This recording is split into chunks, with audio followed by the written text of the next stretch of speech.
we ready? I think we're ready. I'm a little concerned by the fact the live thing says I'm unstable, and I don't know why. Anyway, welcome everyone to Goosebumps.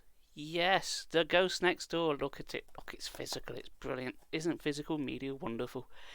Anywho, let's crack on, shall we? So, this is the ghost next door. It came out in 1993, according to this. God, don't you feel old? I'd have been 8 when this came out. Anywho, so, yes, Goosebumps. Who doesn't love a bit of Goosebumps, eh? Let's crack on, shall we? And happy Halloween and all that jazz. Chapter 1 of 1. No, wait, there's going to be more than that, isn't there? Right. Hannah wasn't sure which had woken her, the brittle crackling of sounds or the bright yellow flames. She sat up straight in bed and stared in wide-eyed horror at the fire that surrounded her. Flames rippled across her chest of drawers. The burning wallpaper curled and then melted.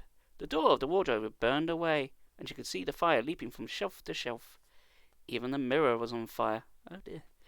Hannah could see her reflection, dark behind a wall of flickering flames. The fire moved quickly to fill the room. Hannah began to choke on the thick, sour smoke. But it was too late. But she screamed anyway. It must be really hot if it can burn mirrors. Christ.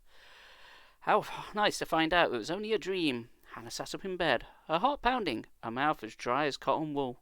No crackling flames, no leaping swirls of yellow and orange, no choking smoke. All a dream, a horrible dream. So real, but a dream. Let's hold my camera a bit. That's a bit better, isn't it? Wow, that was really scary, Hannah muttered to herself. What's she on about my camera setup? Wow, how rude. She sank back to her pillow and waited for her heart to stop thudding so hard in her chest. She raised her grey-blue eyes to the ceiling, staring at the cool whiteness of it. Hannah could still picture the black, charred ceiling, the curling wallpaper, the flames tossing in front of a mirror. Hang on, it's only page 2 and you're already repeating yourself. Did somebody have to hit a word limit? At least my dreams aren't boring, she told herself, kicking off the light blanket. She glanced at her desk clock. Only 8:15. How can it be 8:15? She wondered. I feel as if it's been sleeping forever. What day is it anyway? It was hard to keep track of those summer days. One seemed to melt into another. Hannah was having a lovely summer. Most of her friends had gone away on family holidays or to camp. There was so little for a 12-year-old to do in a small town like Greenfield Walls. She read a lot of books and watched a lot of TV and rode her bike around town looking for someone to hang around with. Boring. But today, Hannah climbed out of bed with a smile on her face. She was alive! Oh good, I wasn't aware she was dead. It's a bit hard to ride your bike when you're dead. The house hadn't burned down. She hadn't been trapped inside the crackling wall of flames. Hannah pulled on a pair of fluorescent green shorts and a bright orange sleeveless top. She looked like a carrot. Her parents were always teasing her about being colourblind. Give me a break. What's the big deal if I like bright colours? She always replied. Bright colours, like the flames around her bed. What bright green flames? She's burning phosphorus. Hey, Dream, get lost, she muttered. She ran a hairbrush quickly through her short blonde hair, then headed downstairs to the kitchen. She could smell the eggs and bacon flying on the cooker. Good morning, everyone, Hannah chirped happily. She was even happy to see Bill and Herb, her 6-year-old twin brothers. Pests, the noisiest nuisances in Greenwood Falls. They were tossing a blue rubber ball across the breakfast table. Again with the tossing. Why's your obsession with tossing, R.L Stine? It's in every book.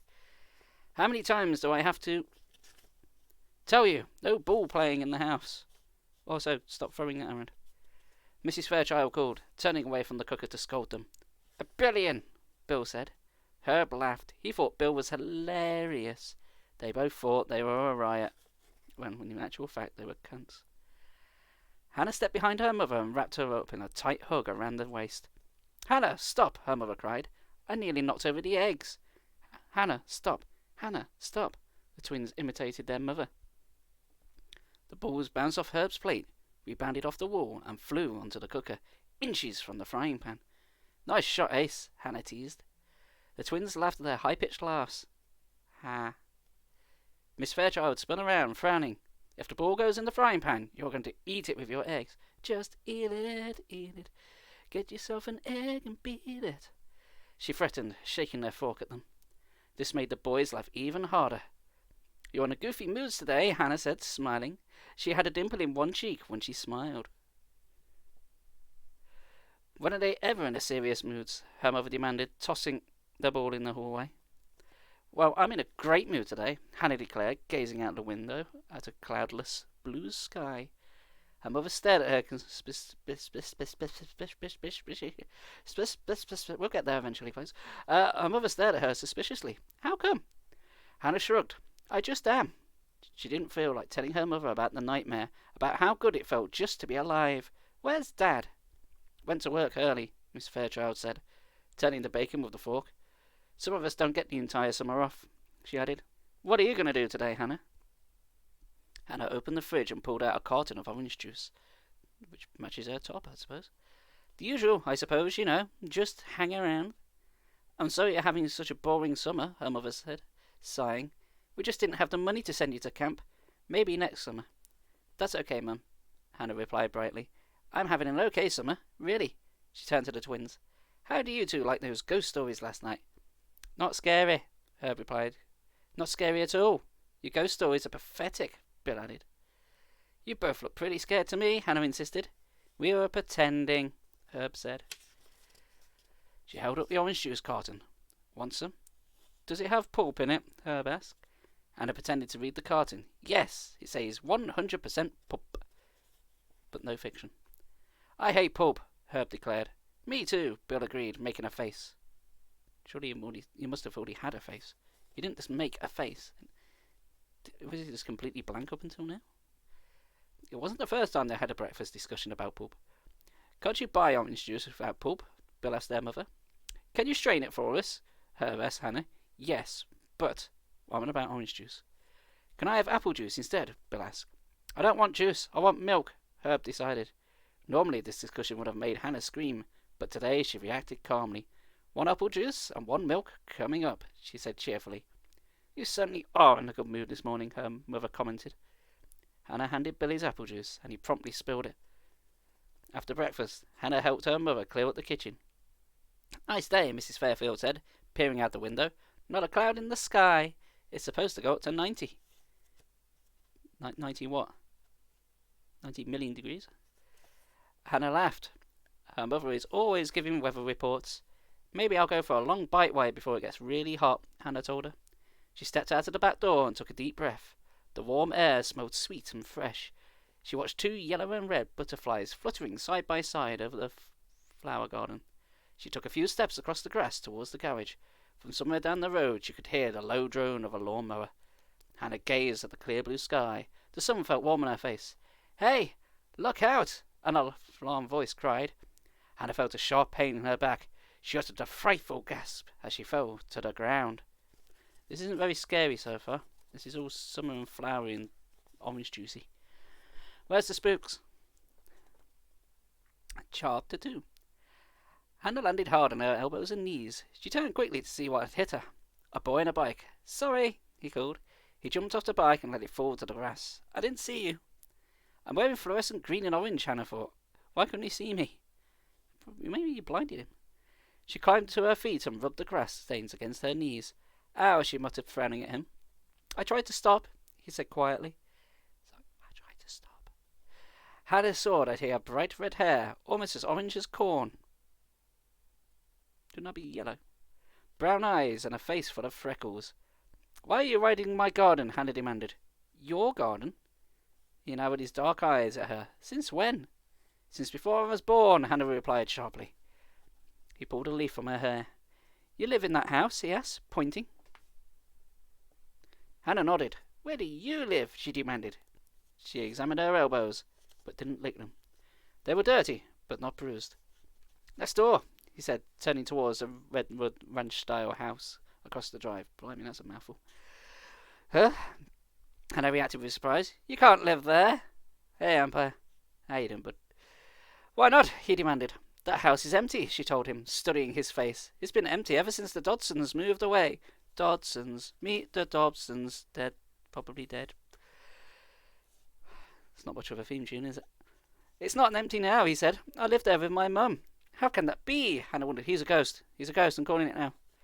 Maybe the bike's a ghost. Maybe the orange juice is a ghost. Everything is ghosts. How could someone move in right next door without my next door? It's called the ghost next door. It's got to be that, right? Unless Hannah's the ghost. Everything is ghost. Maybe this book is a ghost. I don't know. I haven't finished it yet. I was playing with the twins back here yesterday, she thought, gazing hard at the boy. I'm sure that house is dark and empty. What's your name? She asked. Danny. Danny Anderson. Woo. She told him her name. I suppose we're neighbours then, she said. I'm 12. How about you? Me too. He bent. Me too. That's not an age. That's 2 words. Me too is not a number. Get better at maths, Danny Anderson. He bent to examine his bike. Then he pulled out a tuft of grass and he had got caught in the spokes of his back wheel. How come I've never seen you before? He asked suspiciously. Because I'm a ghost.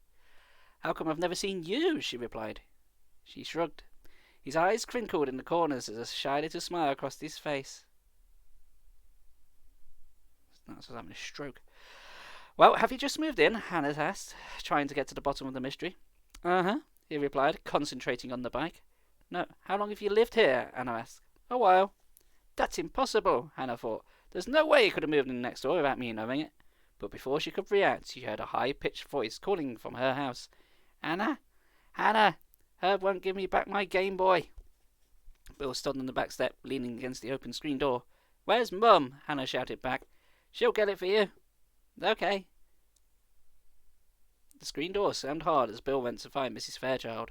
Hannah turned back to talk to Danny, but he had vanished into thin air. It's still not very scary, this. I expect more spoofs for my Halloween special.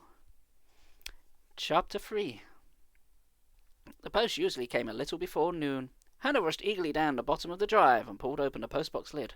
No letters for her. No post at all. Hi, Cozy. Oh no. Oh no. I've just seen what they've done. No letters for her. No post at all. Disappointed, she hurried back to her room to write a scolding letter to her best friend, Janie Pace. Dear Janie, I hope you're having a good time at camp, but not too good because you broke your promise. You said you'd write to me every day, and so far I haven't even received a crummy postcard. That's no way to talk to your friends, is it? No wonder you're just alone on your own. I'm so bored I don't know what to do. You can't imagine how little there is to do in Grief of Fools when no one is around. It's really like death. I watch TV and I read a lot. Oh no, she's put death in all capitals, so I can only imagine she's referring to the character in the Discworld series and not actual death. I watch TV and I read a lot. Can you believe I've already read all the books in our summer reading list? Dad promised to take us all camping in Miller Woods. It's Miller time. Big thrill, but he's been working just about every weekend, so I don't think he will. Boring. Last night I was so bored I watched the twins outside and shot them. Oh no, and built a little campfire behind the garage and pretended we were away at camp and told them a load of scary ghost stories. So not this one then, because this is not scary. The boys wouldn't admit it, of course, but I could see they enjoyed it. But you know how ghost stories freak me out. I started seeing weird shadows and things moving behind the trees. Well, I imagine it'd be something behind the trees. You can't put everything in the universe in front of a tree. It doesn't work. It doesn't gel. It was really kind of hilarious, I suppose. I totally scared myself. Don't laugh, Janie. You don't like ghost stories either. This is a letter you're writing. You're assuming she's laughing. The only other news is that a new boy has moved into the Dobsons' old house next door. His name is Danny, and he's our age, and he has red hair and freckles, and he's kind of cute, I think. I've only seen him once. Maybe I'll have more to report about him later. But now it's your turn to write. Come on, Janie. You promised. Have you met any cute boys at camp? Is that why you're too busy to write to me? If I don't hear from you, I hope you get poison ivy all over your body, especially in places where you can't scratch. What part of you can't you scratch? Okay. That's a weird threat to end on to one of your friends. What? What is her deal? Hannah folded the letter and stuffed it into an envelope. Her small desk stood in front of the bedroom window. Leaning over the desk, she could see the house next door. I wonder if that's Danny's room, she thought. Peering into the window just across the drive, curtains were pulled across the window, blocking her view. Hannah pulled herself to her feet. She ran a hairbrush through her hair, then carried the letter to her front door. She could hear the mother scolding the twins somewhere in the back of the house. The boys were giggling as Miss Fairchild yelled at them. Hannah heard a loud crash. crash. Then more giggling. "I'm going out," she shouted, pushing open the screen door. He probably hadn't heard her, she realised. It was a hot afternoon, no breeze at all, the air heavy and wet. Hannah's father mowed the front lawn the day before. The freshly cut grass smelled sweet as Hannah made her way down the drive. She glanced over at Danny's house. No signs of life there. The front door was closed. The big living room picture window appeared bare and dark. Hannah decided to walk the 3 blocks to town and post a letter at the post office. She sighed. Nothing else to do, she thought glumly. At least a walk to town would kill some time. The pavement was covered in cut glades of glass. Try that again, shall we? The pavement was covered in glass. Oh no. Grass! Possibly. That's more like it. The green fading to brown, humming to herself. Hannah passed Mrs. Quilty's brick house. Miss Quilty was bent over her garden. How big is she? She can bend over the entire garden. Good Lord. She must be like 20 feet tall. Pulling up the weeds. "Hi, Miss Quilty. How are you?" Hannah called. Miss Quilty didn't look up. What a snob, Hannah thought angrily. I know she heard me. Hannah, have you got, anger issues? Hannah crossed the street. The sound of a piano floated from the house on the corner. Someone was practicing a piece of classical music, playing the same wrong note over and over, then starting the piece again. I'm glad they're not my neighbours, Hannah thought, smiling. She walked the rest of the way to town, humming to herself. The 2-story white post office stood across the tiny town square, its flag drooping on the pole in the windless sky. Around the square stood a bank and a barber's, a small grocery shop and a petrol station. But, due to the economic climate, all had closed down. Thanks, Tories. A few other shop, Harder's ice cream parlour, and a diner called Diner. A diner called Diner. These people have no imagination. Stretched behind the square. 2 women were talking out of the grocery shop, though through the barber's window. Hannah could see Ernie, the barber, sitting in the chair reading a magazine. Really exciting around here, she thought, shaking her head. Hannah crossed a small grassy square where she let Lee Harvey Oswald, who was just chilling, and dropped her letter in the postbox in front of the post office door. She turned back towards home, but stopped when she heard the angry shouts. The shouts were coming from behind the post office, Hannah realised. A man was screaming. Hannah heard Boy's voice. More shouts. She began jogging around the side of the building towards the angry voices. She was nearly at the alley when she heard a shrill yelp of pain. Are we going to get to any spooks anytime soon, book? Chapter 4. Hey! Hannah called out and ran the rest of the way. What's going on? I said, hey, hey, hey, hey, and turned into He-Man. A narrow valley stretched behind the post office. It was a hidden place where kids like to hang out. Hannah saw Mr. Chesney, the post office manager.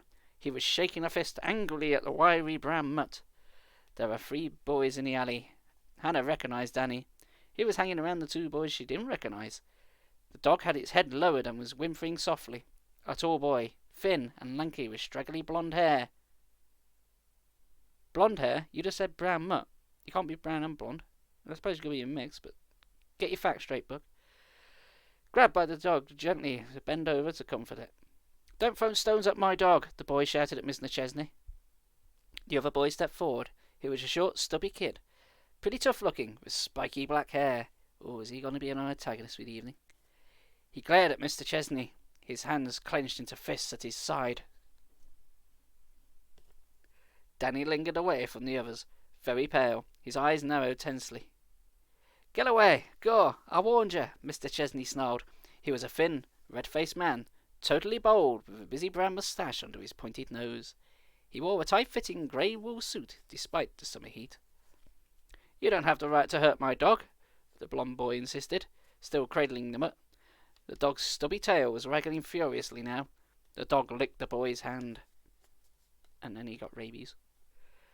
This is government property, the post office manager replied sharply. I'm warning you. Get away from here. This isn't a hangout for you troublemakers. He took a menacing step towards the 3 boys. Hannah saw Danny take a few steps back, his expression frightened. The other 2 boys stood their ground, staring at the red-faced post office manager defiantly. They were big, Hannah saw. Bigger than Danny. They must have been, 2 foot. They appeared to be older than Danny. "I'm telling my dad you hurt Rusty," the blond boy said.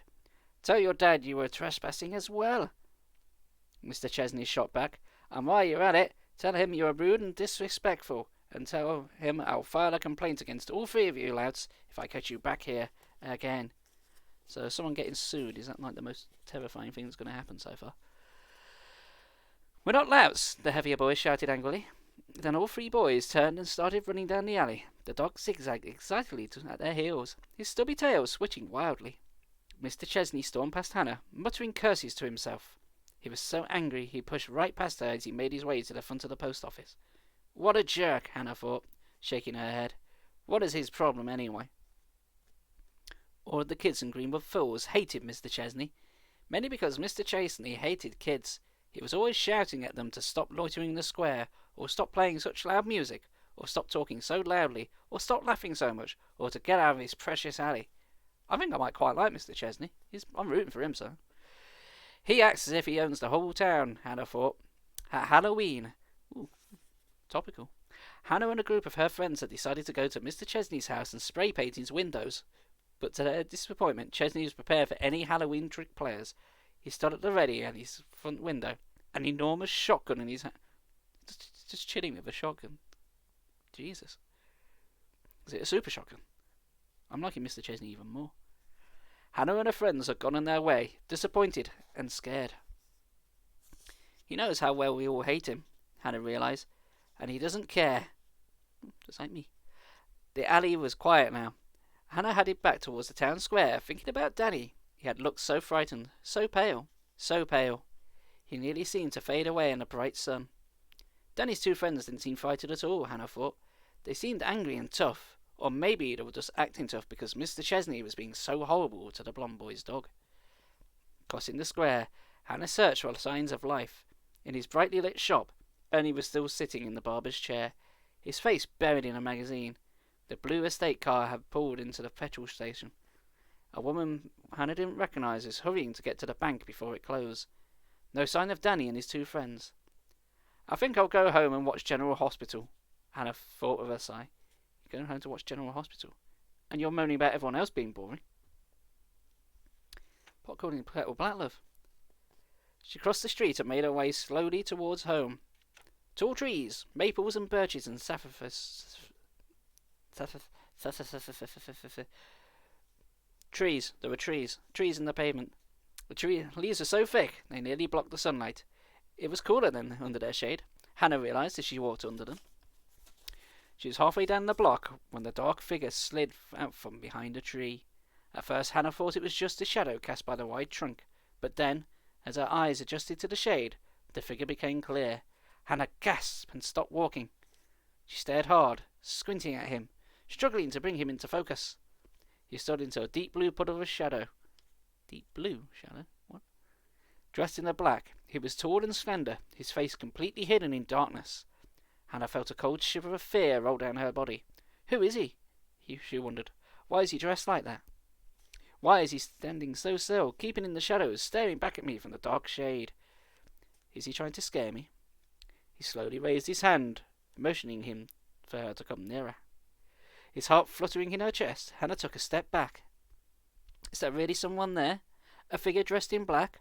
Or am I seeing shadows cast by the trees? She wasn't sure, until she heard the whisper. Hannah. Hannah. Hannah. The whisper was as dry as a bush of tree leaves and nearly as soft. Hannah. Hannah. A slender black shadow beckoning to her with arms as bony as twigs, whispering her to her, such a dry, inhuman whisper. No, Hannah cried. She spun around and struggled to run. Her legs felt weak. Her knees didn't want to bend. But she forced herself to run. Faster. Faster. Was he following her? Let's go faster. Well, I'm still waiting for something to happen. I'm on chapter 5 already. Blimey. Panting loudly, Hannah crossed the street without stopping to look for traffic. Her trainers pounded across the pavement as she ran. One more block to go. Is he following? The shadows shifted and bent as oh God, why can't I pronounce things with the letter S today? The shadows shifted and bent as she ran under the trees. Shadows on top of shadows, sliding all over each other. Grey on black, blue on grey. Hannah, Hannah, the dry whisper, dry as death. Oh, not death, not in capital letters this time. So it's not the Discworld character. Got you. Calling to her from the shifting shadows. He knows my name, she thought, gulping for breath, forcing her legs to keep moving. Then she stopped and spun around. Who are you? She shouted breathlessly. What do you want? But he had vanished. There was silence now, except for Hannah's hard breathing. Hannah stared into the tangle of late afternoon shadows, her eyes darting over the shrubs and hedges of the gardens and the road. She searched the spaces between the houses, the darkness behind an open garage door, the slanting grey square beside a small shed. Gone. Vanished. No sign the black enshrouded figure had whispered her name. Whoa, she uttered out loud. Whoa. It was an optical illusion, she decided, her eyes still warily studying the front lawns. Oh yeah, those optical illusions where you just imagine someone's chasing you. That's a hell of an illusion. No way, she argued with herself. An optical illusion doesn't call your name. Yeah, that too. There's nothing here, Hannah, she assumed herself. Her breathing returned to normal. Nothing here. You're making up more ghost stories. You're scaring yourself again. You're bored and lonely, and so you're letting your imagination run away with you. Feeling only slightly better, Hannah jogged the rest of the way home. Later, at dinner, she decided not to mention the shadowy figure to her parents. They would never believe it anyway. Instead, Hannah told them about the new family who had moved in next door. Huh? Somebody's moved in to the Dodson's house. Mr. Fairchild put down his knife and fork and stared across the table at Hannah from behind the square-framed, horn-rimmed glasses. There's a boy my age, Hannah reported. His name is Danny. He has bright orange hair and freckles. That's nice, Mrs. Fairchild replied distractedly, motioning for the twins to stop shoving each other and eat their dinners. I've just noticed that, apart from the next-door neighbour, Hannah hasn't had any interaction with anyone else. I'm starting to suspect this whole family are ghosts. Hannah wasn't even sure her mother had heard her. How did they move in without us seeing them? Hannah asked her father. Did you see a van removal van or something? Nope, Mr. Fairchild muttered, picking up his cutlery and returning to his roast chicken. Well, don't you think it's weird? Hannah demanded. But before either parent could reply, Herb's chair toppled over backwards. His head hit the lino, and he began to howl, and it was bloody hilarious. Her mum and dad let off their chairs and bent to help him. I didn't push him, Bill screamed shrilly. We didn't burn him. Really, I didn't. Frustrated that her parents wasn't interested in her big news, Hannah carried her plate to the kitchen. Then she wandered into her bedroom, making her way to her desk. She pushed aside the curtains and peered out of the window. Danny, are you in there? She wondered, staring at the curtains that covered his dark window. What are you doing right now?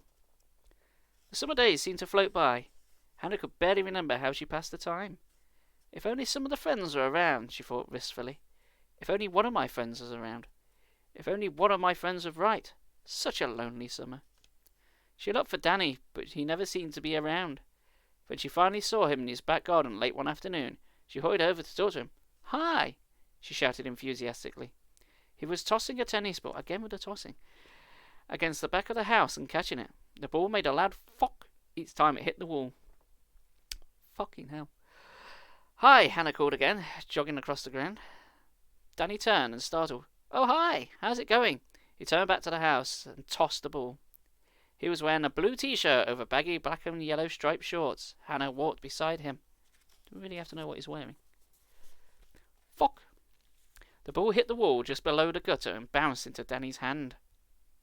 I haven't seen you around, Hannah said awkwardly. Uh-huh, was his brief reply. Fuck! I saw you behind the post office, she blurted out. Huh? He spun the ball in his hand but didn't throw it. A few days ago I saw you in the alley with those two boys. Mr. Chesney is a real jerk, isn't he? Hannah said. Danny sniggered. When he shouts, his whole head turns bright red, just like a tomato. A rotten tomato, Hannah added. What's his problem anyway? Danny asked, tossing the ball. Fuck. My friends and I, we weren't doing anything, just messing about. He thinks he's a big shot, Hannah replied. He's always bragging about how he's government employee. Yeah. What are you doing this summer? She asked. Just hanging around like me? Kind of, he said. Fuck.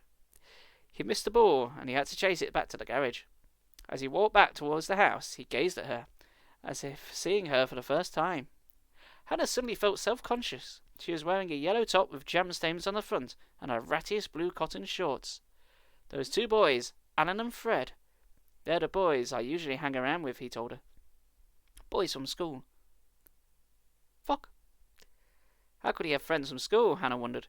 Hasn't he just moved in here? Where do you go to school, she asked, dodging out of the way as he backed away to catch the ball. Maple Avenue Middle School, he replied. Fuck. Hey, that's where I go, Hannah exclaimed. How come I've never seen him there, she wondered. Do you know Alan Miller? He's Alan Miller. He's, Alan Miller. Danny asked, turning to her, shading his eyes from his one hand from the late afternoon sun. Hannah shook her head. No. Fred Drake? He asked. No, she replied. What grade are you in?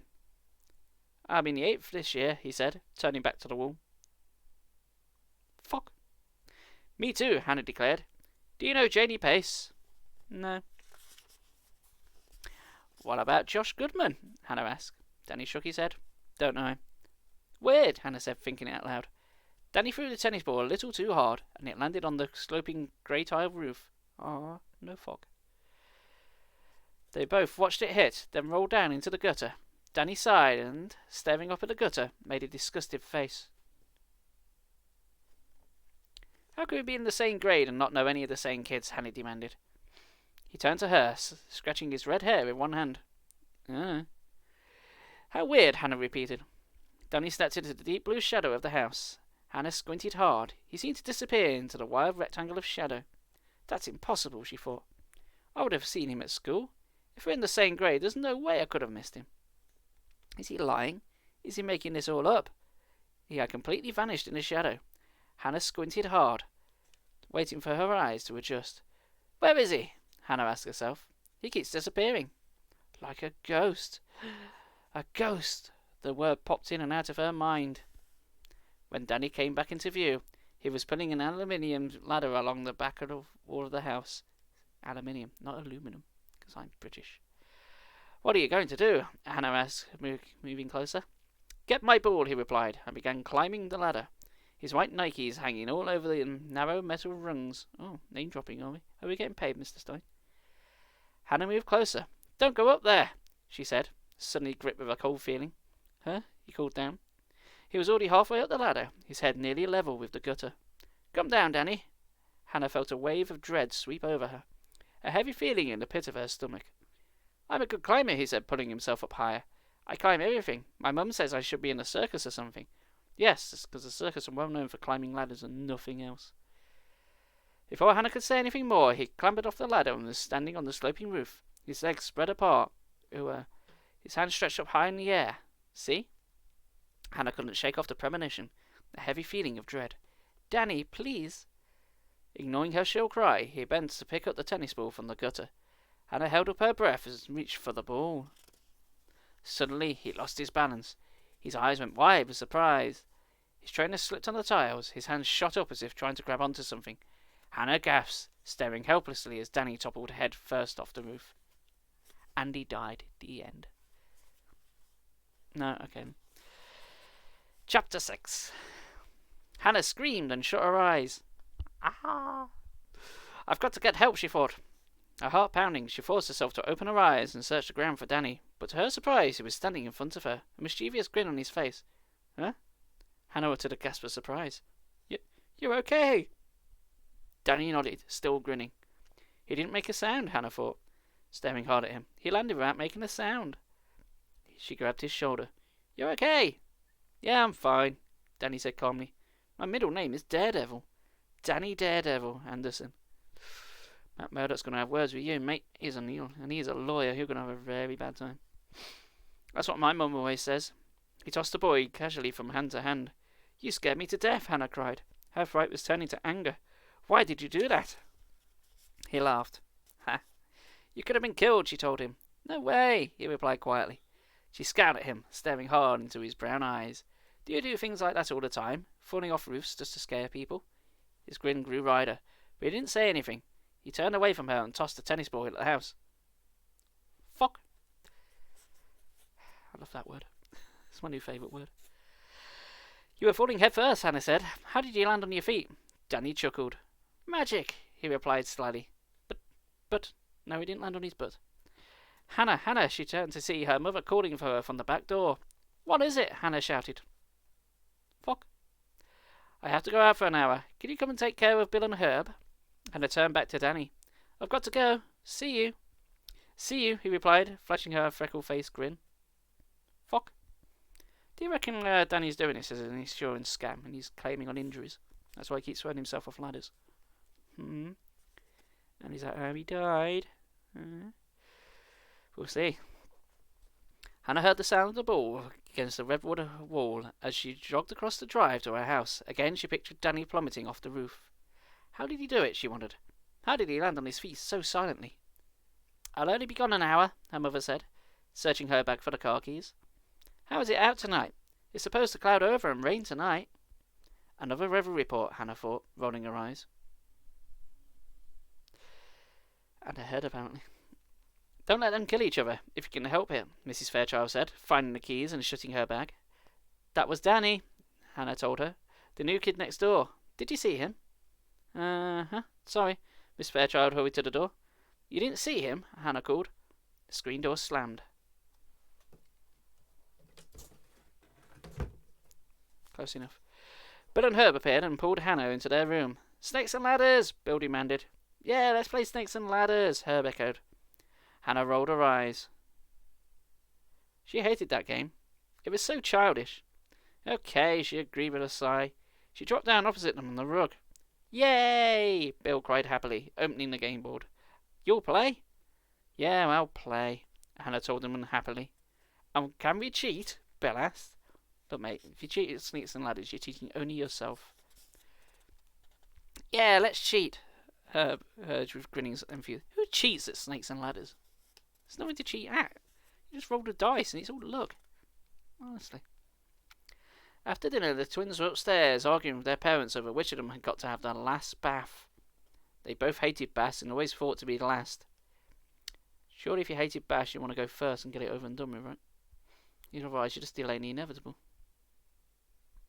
Hannah helped clear the table, then wandered into the study. She was thinking about Danny, and she made her way to the window. Pushing aside the curtains, she pressed her forehead against the cool glass and stared across the drive to Danny's house. We've got a bit of weird window thing going on here. The sun had lowered behind the trees. Danny's house was casting heavy, dark shadows. The windows were covered in curtains and blinds. Hannah realised she had never actually seen anyone go inside the house. She had never seen Danny go into the house or come out of it. She had never seen anyone come out of the house. Hannah stepped back from the window, thinking hard. She remembered the morning she had met Danny. She had run her down.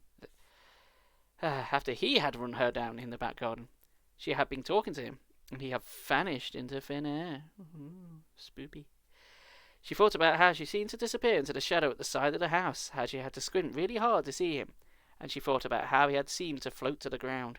They all floated, landing silently from the roof, silent as a ghost. Or Solid Snake. Hannah, what are you thinking? She scolded herself. Am I making up another ghost story? She suddenly had so many questions running through her mind. How had Danny and his family moved in without her noticing? How could he have been in her school, in her grade, without her ever seeing him there?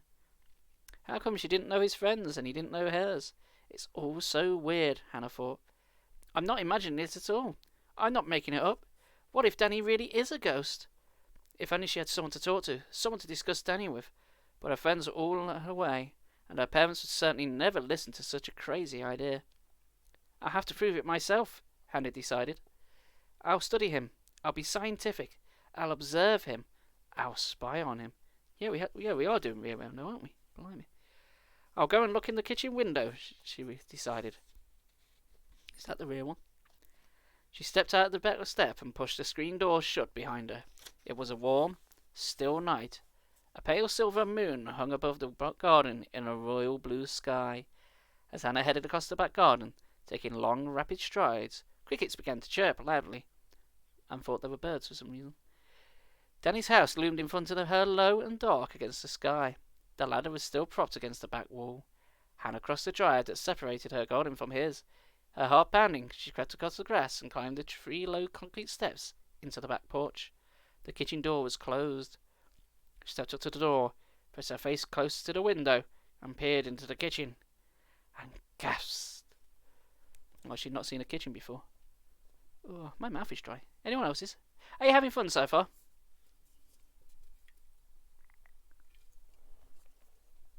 It's not the most terrifying book. I mean, we're nearly 40 pages in and nothing's really fucking happened yet. There's a boy next door. He's got red hair. Ooh. Oh, is that it? Is that the horror? Chapter 7. Hannah gasped because Danny was standing back at her from the other... staring at her from the other side of the window. "Oh!" she cried out and nearly toppled backwards off the one narrow porch. Inside the house, Danny's eyes opened wide with surprise. Behind him, Hannah could see a table laid with bright yellow plates. A tall, slender, blonde-haired woman, Danny's mum most likely, was pulling something out in a microwave onto the workshop. The door swung open. Danny poked his head out, his expression still surprised. "Hi, Hannah. What's up?" "Nothing. Nothing really," Hannah stammered. She could feel her cheeks grow hot and knew she was blushing. Danny's eyes burned into hers. His mouth turned up in a grin. "Well, do you want to come in?" "Or something?" he asked. "My mum is serving dinner, but—" "No," she cried, much too loudly. I'm acting like a total jerk, she realised. She swallowed hard, staring at his grinning face. "He's laughing at me." "See you," she cried, and then leapt awkwardly off the porch, nearly stumbling to the ground. Without looking back, she took off, running at full speed back to her house. "I've never been so embarrassed in my entire life," she thought miserably. "Never." Well, that's pretty much what happens every time I try and chat up someone. Just end up bolting. When she saw Danny come out of his house the next afternoon, Hannah hid behind the garage. Watching him wheel his bike down the drive, she felt her cheeks grow hot, felt embarrassed all over again. If I'm going to be a spy, I'm going to have to be a lot cooler, she told herself. Last night I blew it. I panicked. It won't happen again. If you want to practice at being a spy, just play GoldenEye 64 until you complete it.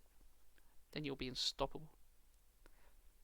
She watched him climb to his bike and, standing up, pedalled to the street, pressed against the garage wall. She waited to see which direction he turned. Then she hurried into the garage to get her bike. "He's heading to town," she saw. "Probably meeting those two boys. I'll let him get a head start, then I'll follow him." I don't like Hannah. She's stalking people and she just threatens her friends. I don't like her. She waited at the foot of the drive, straddling her bike, and then she decided to ride it, watching Danny until he disappeared down the next road. Sunlight filtered through the overhanging trees as she began pedalling, keeping a slow, steady pace as she rode after him. Mrs. Quilty was out weeding her garden as usual. This time, Hannah didn't bother to call hello. A small white terrier chased her for a while, yapping loudly with excitement, then finally giving up as Hannah pedalled away. The school playground came into view. Several kids were playing softball in the corner diamond. Hannah looked for Danny, but he wasn't there. She continued on into town. The sun felt warm on her face. She suddenly thought about Janie. Okay, why would you do that? Maybe I'll get a letter from her today, she thought. She wished Jenny were around to help spy on Danny. Oh, friends like these. The two of them would be a great spy team, Hannah knew. She wouldn't have lost her cool like she had last night if Jenny were around. The town square came into view. The flag above the small white post office was fluttering in the warm breeze. Several cars were parked in front of the grocery shop. Two women holding grocery bags were talking at the curb. Hannah braked her bike and lowered her feet to the ground. She shielded her eyes from the sun with one hand and searched for Danny. "Danny, where are you? Danny, Danny, do, where are you?" she thought. "Are you with your friends? Where did you go? But more importantly, where did you come from? Where did you go? Where did you come from? Danny." She pedalled across the small greasy square. Greasy? Grassy? Oh, Christ, I can't read. I've forgotten words. Oh no, this isn't fair. Well, the small grassy square towards the post office. Her bike bumped over the curb and she kept going around the side of the building to the alley. The alley was silent and empty. "Danny, where are you?" she called aloud in a quiet sing-song. "Where are you?" He was only a block ahead of me, she thought, scratching her short hair. Had he vanished into the air again? She rode back to the square and peered into Harder's ice cream parlour and the burger bar. Ooh, I'd like both of those, please. No sign of him. "Hannah, you're a great spy," she laughed to herself. With a sigh of defeat, she turned around and headed for home. She was nearly at her house when she saw the moving shadow. It's back, she realized. She shifted gears and started to pedal harder. Out of the corner of her eye, she saw the shadow sliding across Mrs. Quilty's front lawn. The dark figure floated silently over the grass towards her. Hannah pedalled harder. It's back. I didn't imagine it. It's real. But what can it be? Standing up, she pedalled harder. Harder. But the figure glided along with her, picking up speed, floating effortlessly. She turned to see its arms stretched out towards her. She gasped in terror. Her legs suddenly felt as if it weighed a ton. I can't move, she thought. The shadow swept over her. She could feel the sudden cold. Stick-like, black arms reached out for her from the human-shaped shadow. Its face! Why can't I see its face? Hannah wondered, struggling to keep moving. The shadow blocked the bright sun. The whole world was blackening beneath it. Got to keep moving. Got to move, Hannah told herself. The dark figure floated beside her, its arms outstretched. Gaping in horror, Hannah saw bright red eyes glowing like embers from the blackness. Hannah, it whispered. Hannah, what does it want from me? She struggled to keep pedaling, but her arms wouldn't cooperate. Hannah, Hannah. The dry whisper seemed to circle her, to wrap her in terror. Hannah! No! She screamed as she fell from her start to a fall. She struggled to keep her balance. Too late. She was falling. She couldn't stop herself. Hannah! Hannah! She reached out her hands to break her fall. Oof! She gasped in pain as she landed hard on her side. The bike fell on top of her. The shadow figure, its red eyes glowing, moved in to catch her. Hannah! Hannah! This better be good. So far, I'm very disappointed in this book. Chapter 8. Hannah! Hannah! Its whisper became a shout.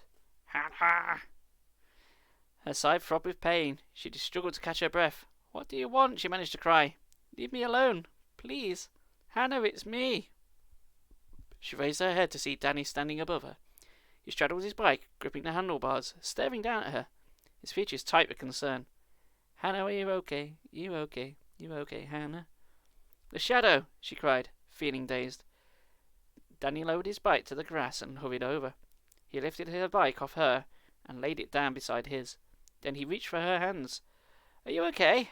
Can I get you up? I saw you fall. Did you hit a stone or something? No.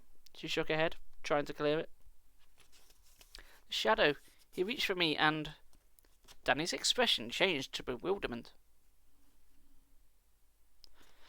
Huh? Who reached for you? His eyes searched all around, then returned to her. He knew my name, Hannah said breathlessly. He kept calling me. He followed me. Danny studied her, frowning. Did you hit your head? Do you feel dizzy? Hannah, maybe I should go and get some help. No, She gazed up to him. Didn't you see him? He was dressed in black. He had these glowing red eyes. Danny shook his head, his eyes still studying her warily. I only saw you, he said softly. You were riding really fast, over the grass. I saw you fall.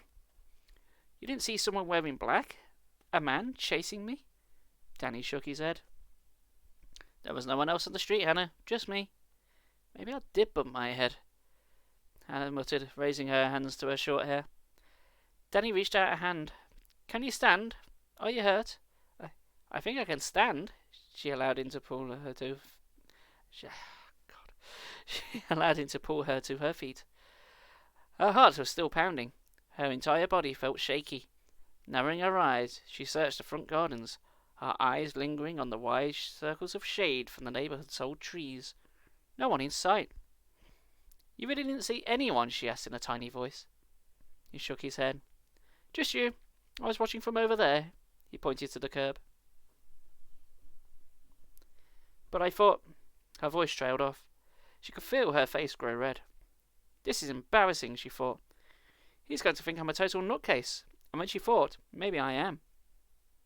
You were coming so fast, he said, picking up her bike for you. And then there were so many shadows from all the trees, and you were frightened, so maybe you imagined a man dressed in black. Maybe, Hannah replied weakly, but she didn't think so. White high clouds drifted over the sun the next afternoon as Hannah jogged down the drive to the post box. Somewhere down the road, a dog barked. Woof. She pulled down the lid and eagerly reached inside. Her hand slid over bare metal. No post. Nothing. Sighing with disappointment, she slammed the postbox lid shut. Jenny had promised to write every day. She had been gone for weeks, and Hannah still hadn't received even a postcard. None of her friends had written to her. As she trudged back up the drive, Hannah glanced at Danny's house. The white clouds were reflected in the glass of the big living room window. Hannah wondered if Danny was at home. She hadn't seen him since yesterday morning after falling off her bike. My spying isn't going too well, she sighed. Taking another glance at Danny's front window, Hannah headed back up to the drive to the house. I'll write to Janie again, she decided. I have to tell her about Danny and a frightening shadow figure and the weird things that have been happening. Also, I must also remember to insult her even more. Maybe that's why she's not writing back. She could hear the twins in the study arguing loudly about which cartoon video they wanted to watch. Her mother was suggesting they go outside and said, Ooh, watch Ghostbusters. That's a great cartoon. It's my favourite. Hannah went to her room to get paper and pen. The room felt hot and stuffy. She had tossed a pile of dirty clothes onto her desk. She decided to write her letter outside. A short while later, she settled under the wide maple tree in the centre of the front garden. A blanket of high clouds had rolled over the sky. The sun was trying to poke out of the white glare. The old leafy tree protected her in a comforting shade. Hannah yawned. She hadn't slept well the night before. Maybe I'll have a nap later, she thought, but first I have to write this letter. Leaning back against the solid trunk, she began to write. Dear Janie, you smell and I hate you. How are you? I seriously hope you're falling in the lake and drowned. That's worse. I was joking. That would be the only good excuse for not writing to me in all this time. How could you abandon me here like this? Next summer, one way or the other, I'm going to camp with you. Things are definitely weird around here. Do you remember I told you about the boy who moved in next door? His name is Danny Anderson, and he's kind of cute. He has red hair and freckles and serious brown eyes, as opposed to stupid brown eyes. Well, don't laugh, Janie, but I think Danny is a ghost. I can hear you laughing, but I don't care. By the time you get back to Greenwood Falls, I'm going to have proof. This is almost verbatim the same as the last letter, just with a bit more detail. Please don't tell the other girls in your cabin that your best friend is totally freaked out until you've read the rest of this. Here's my evidence so far. Oh, you've analysed scientific data. Oh, this will be good. Right, there's your thesis. 1. Danny and his family suddenly appeared in the house next door. I didn't see them move in, even though I've been at home every day. Neither did my parents. Okay, that's not evidence. That's observation. 2. Danny says he goes to Maple Avenue, and he says he's going into 8th grade just like us. But how come we've never seen him? He hangs on with 2 boys I've never seen before, and he didn't know any of my friends. 3. Sometimes he vanishes. Poof. Just like that. Don't laugh. I keep saying to her, don't laugh. Don't worry, I don't think she is. Not exactly A-grade comedy, you dig? But once he fell off the roof and landed on his feet without making a sound. I'm serious, Janie.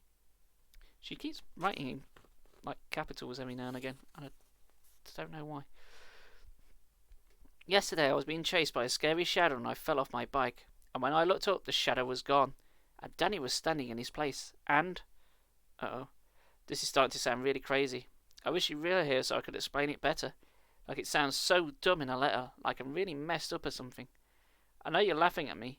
Well, go ahead. Maybe I won't post this letter. I mean, I don't want to make jokes, or remind me of it for the rest of my life. So enough about me. How's it going out there in the woods? I hope you were bitten by a snake and your entire body swelled up and that's why I haven't heard from you. Otherwise I'm going to kill you when you get back. Really? Right. Love Hannah. Hannah's a right cow, I don't like it. Oh dear. Yawning loudly, Hannah dropped her pen to the ground. She leaned back against the tree trunk and slowly read over the letter. Is it too crazy to send? She wondered. Yes, the answer is yes. No, I have to send it. I have to tell somebody what's going on here. It's all too weird to keep to myself. The sun had finally managed to burst through the clouds and killed everyone. The tree leaves above her head cast shifting shadows across the letter in her lap. She glanced up to the bright sunlight and gasped, startled to see her face staring back at her. Danny! Hi, Hannah, he said quietly. Sorry. Hi, Hannah. Hannah squinted up at him. His whole body was ringed by bright sunlight. He seemed to be shimmering in the light. Oh, shimmering in the light. Oh no, we're not doing bloody Twilight, are we? I'm going to set fire to this bucket for you. I didn't see you, Hannah stammered. I didn't know you were here. Give me the letter, Hannah, Danny said softly but insistently. He reached out for a hand for it. Huh? What did you say? Give me the letter, Danny demanded more firmly. Give it to me now, Hannah. All right, but do you want the letter first? She gripped the letter tightly and stared up for him. She had to shield her eyes. The bright sun seemed to shine right through him. He hovered above her, his hand outstretched. The letter. Give it to me, he insisted. But why? Hannah asked in a tiny voice. But why? I can't let you post it, Danny told her. Why, Danny? It's my letter. Why can't I post it to my friend? Because you found out the truth about me, he said. And there's no way I'll let you tell anyone. Bum, bum, bum. You didn't really hide it all that well. Are you actually a ghost or are you just pulling a leg? We shall see in chapter 9. So I'm right, Hannah said softly. You are a ghost. She shuddered, a wave of cold fear sweeping over her. When did you die, Danny? Why are you here? To haunt me? What are you going to do to me? Questions raced through her mind. Frightening questions. Give me the Hannah letter. Give me the letter, Hannah. Danny said. Oh no, the letter's become sentient and we're going to hand over and started doing... Oh, God. She started doing human trafficking. Give me the letter, Hannah, Danny insisted. No one will ever read it. No one can know. But Danny, she stared up at him, stared up at the ghost. The golden sunlight poured through him. He shimmered in and out of view. She raised her hand to shield her eyes. He became too bright to look at. What are you going to do to me, Danny? Hannah asked, shutting her eyes tight. What are you going to do to me now? He didn't reply. When Hannah opened her eyes, she stared up into two faces instead of one. Two grinning faces. Her twin brothers pointing at her and laughed. Ha. You were asleep, Bill said. You were snoring, Herb told her. Huh? Hannah blinked several times, trying to clear her mind. Her neck felt stiff. Her back ached. Here's how you were snoring, Herb said. He performed some hideous snuffling sounds. Both boys fell on the grass, laughing. They rolled into each other and began an impromptu wrestling match. I had a bad dream, Hannah said, more to herself than her brothers. They weren't listening to her. Intermission. Cheers. Hydrate, everyone. Oh, tea is hot. I shall put that down. Alright. So, I have an impromptu wrestling match and I've got impromptu tea. Where were we? I had a bad dream, Hannah said. A dream where I don't get tea delivered to me. That's a shame. More to herself than her brothers. They weren't listening to her. She got to her feet and stretched her arms above her head, trying to stretch away her stiff neck. Ow. Falling asleep sitting up against a tree trunk was a bad idea. Hannah gazed towards Danny's house. That dream was so real, she thought, feeling a cold chill down her back. So frightening. Thanks for waking me up, she told the twins. They didn't hear her. They were racing towards the back garden. Hannah bent down and picked up the letter. She folded it in half and made her way up to the lawn to the front door. Sometimes dreams tell the truth, she thought, her shoulders still aching. Sometimes dreams tell you things you wouldn't know any other way. I'm going to find the truth about Danny, she vowed. I'm going to find out the truth, if it kills me, or him, or my brothers, or literally anyone. She just wants to kill someone, I think. Probably Janie. The next evening, Hannah decided to see if Danny was at home. Maybe he'd like to walk to Hardy's and buy ice cream cones, she thought. Ooh, I want ice cream cones. She told her mother where she was going and made her way across the back garden. It had rained all day. The grass glistened wetly, and the ground beneath her shoes was soft and marshy. A pale crescent-shaped moon rose above wisps of black cloud. The night air felt tingly and wet. Hannah crossed the drive, then hesitated a few metres from Danny's back door. A square of dim yellow light escaped from the window of the back door. She remembered standing at this door a few nights before and being totally embarrassed when Danny opened the door and she couldn't think of anything to say. And how many times can I say the word door in one paragraph? At least this time I know what I'm going to do and say, she thought. Taking a deep breath, Hannah stepped onto the square of light on the porch. She knocked on the window of the kitchen door. She listened. The house was silent. Of course, houses can't speak. She knocked again. Silence. No footsteps to answer the door. She leaned forward and peered into the kitchen. "Oh," Hannah cried out in surprise. Danny's mother sat at the yellow kitchen table, her back to Hannah, her hair glowing in the light of a low ceiling fixture. She had both hands wrapped around a steaming white coffee mug. Why didn't she answer the door? Hannah wondered. She hesitated, then raised her fist and knocked loudly on the door. Several times. Through the window she could see that Danny's mother didn't react to the knocking at all.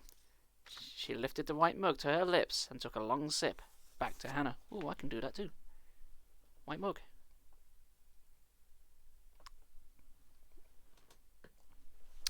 Immersion. Oh, lost me place. "Answer the door," Hannah cried aloud. She knocked again and called, "Mrs. Anderson, Mrs. Anderson, Mrs. Robinson, Mrs. Bouvier, Cassandra." No, it's a long film, isn't it? Or films and series. "It's me, Hannah, from next door." Under the cone of light, Danny's mother put the white mug down on the yellow table. She didn't turn round. She didn't move from her chair. "Mrs. Anderson." Hannah raised her hand. She raised her hand, and possibly her head as well, to knock, then lowered it in defeat. Why can't she hear me? Hannah wondered, staring at the woman's slender shoulders, at her hair gleaming down past the collar of her blouse. Why won't she come to the door? And then Hannah shivered with fear as she answered her own questions. I know why she can't hear me, Hannah thought, backing away from the window. I know why she doesn't answer the door. Overcome with fear, Hannah uttered a low moan and backed away from the light off the porch into the safety of darkness. That's because you're a ghost, Hannah. I think we've all worked this out now. At least it better be, because I'm going to look very stupid if not. Chapter 10. Trembling all over, Hannah wrapped her arms around her chest as if shielding herself from frightening thoughts. Mrs. Anderson can't hear me because she isn't real, Hannah realised. She isn't real. She's a ghost. Like Danny. A ghost family has moved next door to me, and here I am, standing in this dark back garden trying to spy on a boy who isn't even alive. Here I am, trembling all over, cold with fear, trying to prove what I'm already sure of. What, Epstein didn't kill himself? He's a ghost. His mother is a ghost. And I... The kitchen light went out. The back of Danny's house is completely dark now. The pale light from the crescent moon trickled onto the glistening wet glass. Hannah stood, listening to the surface, trying to force away the frightening thoughts that crowded her mind, until it felt as if her head were about to burst. Where is Danny? She wondered. Crossing the drive, she headed back to her house. She could hear music and voices from the TV in the study. She could hear the twins' laughter floating out from the upstairs window of their room. Ghosts, she thought, staring at her lighted windows, like bright eyes shining back at her. Ghosts. I don't believe in ghosts. I ain't afraid of no ghost. The thought made her feel a little less frightened. She suddenly realised her throat was dry. My throat is a bit dry, to be fair. The night air felt hot and sticky against her skin. She thought of ice cream again. Going to Hardee's and getting a double scoop cone seemed an excellent idea. Yeah, it does. Cookies and cream, Hannah thought. No, strawberry and chocolate. She could already taste it. She hurried into the house to tell her parents she was walking into town. At the doorway to the dark-panelled study, she stopped. Her parents, bathed in the glow of the TV screen, turned to her expectantly. What's up, Hannah? Yeah, what's up, Hannah? She had the sudden impulse to tell them everything, and so she did. The people next door, they're not alive, she blurted out. They're ghosts. You know, Danny, the boy my age, he's a ghost. I know he is, and his mother. Hannah, please, we're trying to watch, her father said, pointing to the TV with a can of Diet Coke in his hand. I'll have to be Tango for purposes. There we go. Stay hydrated. They don't believe me, she thought, and then she scolded herself. Of course they don't believe me. Why would they believe such a crazy story? In her room, she took a $5 note from her wallet and shoved it into the pocket of her shorts, and she brushed her hair, studying her face in the mirror. I look okay, she thought. I don't look like a crazy person. Her hair was damp from the wet night air. Maybe I'll let it grow, she thought. watching it fall into shape around her face. I should have something to show for this summer. As she headed towards the front door, she heard loud bumping and banging above her head. The twins must be wrestling up in their room, she realised, shaking her head. She stepped back into the warm, wet darkness, jogged down the front door to the pavement, and headed towards town to the Hardest ice cream parlour.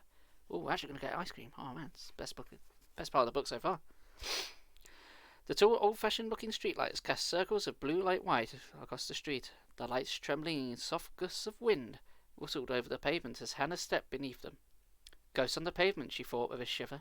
They seemed to reach down for her with their leafy arms. As she neared town, the strange feeling of dread swept over her. She quickened her pace as she passed the post office, its windows as black as the sky. The town square was deserted, she saw. It wasn't even 8 o'clock, and there were no cars passing through town, no one on the streets. What a boring place, she muttered under her breath. Behind the bank, she turned onto Elm Street. Elm Street?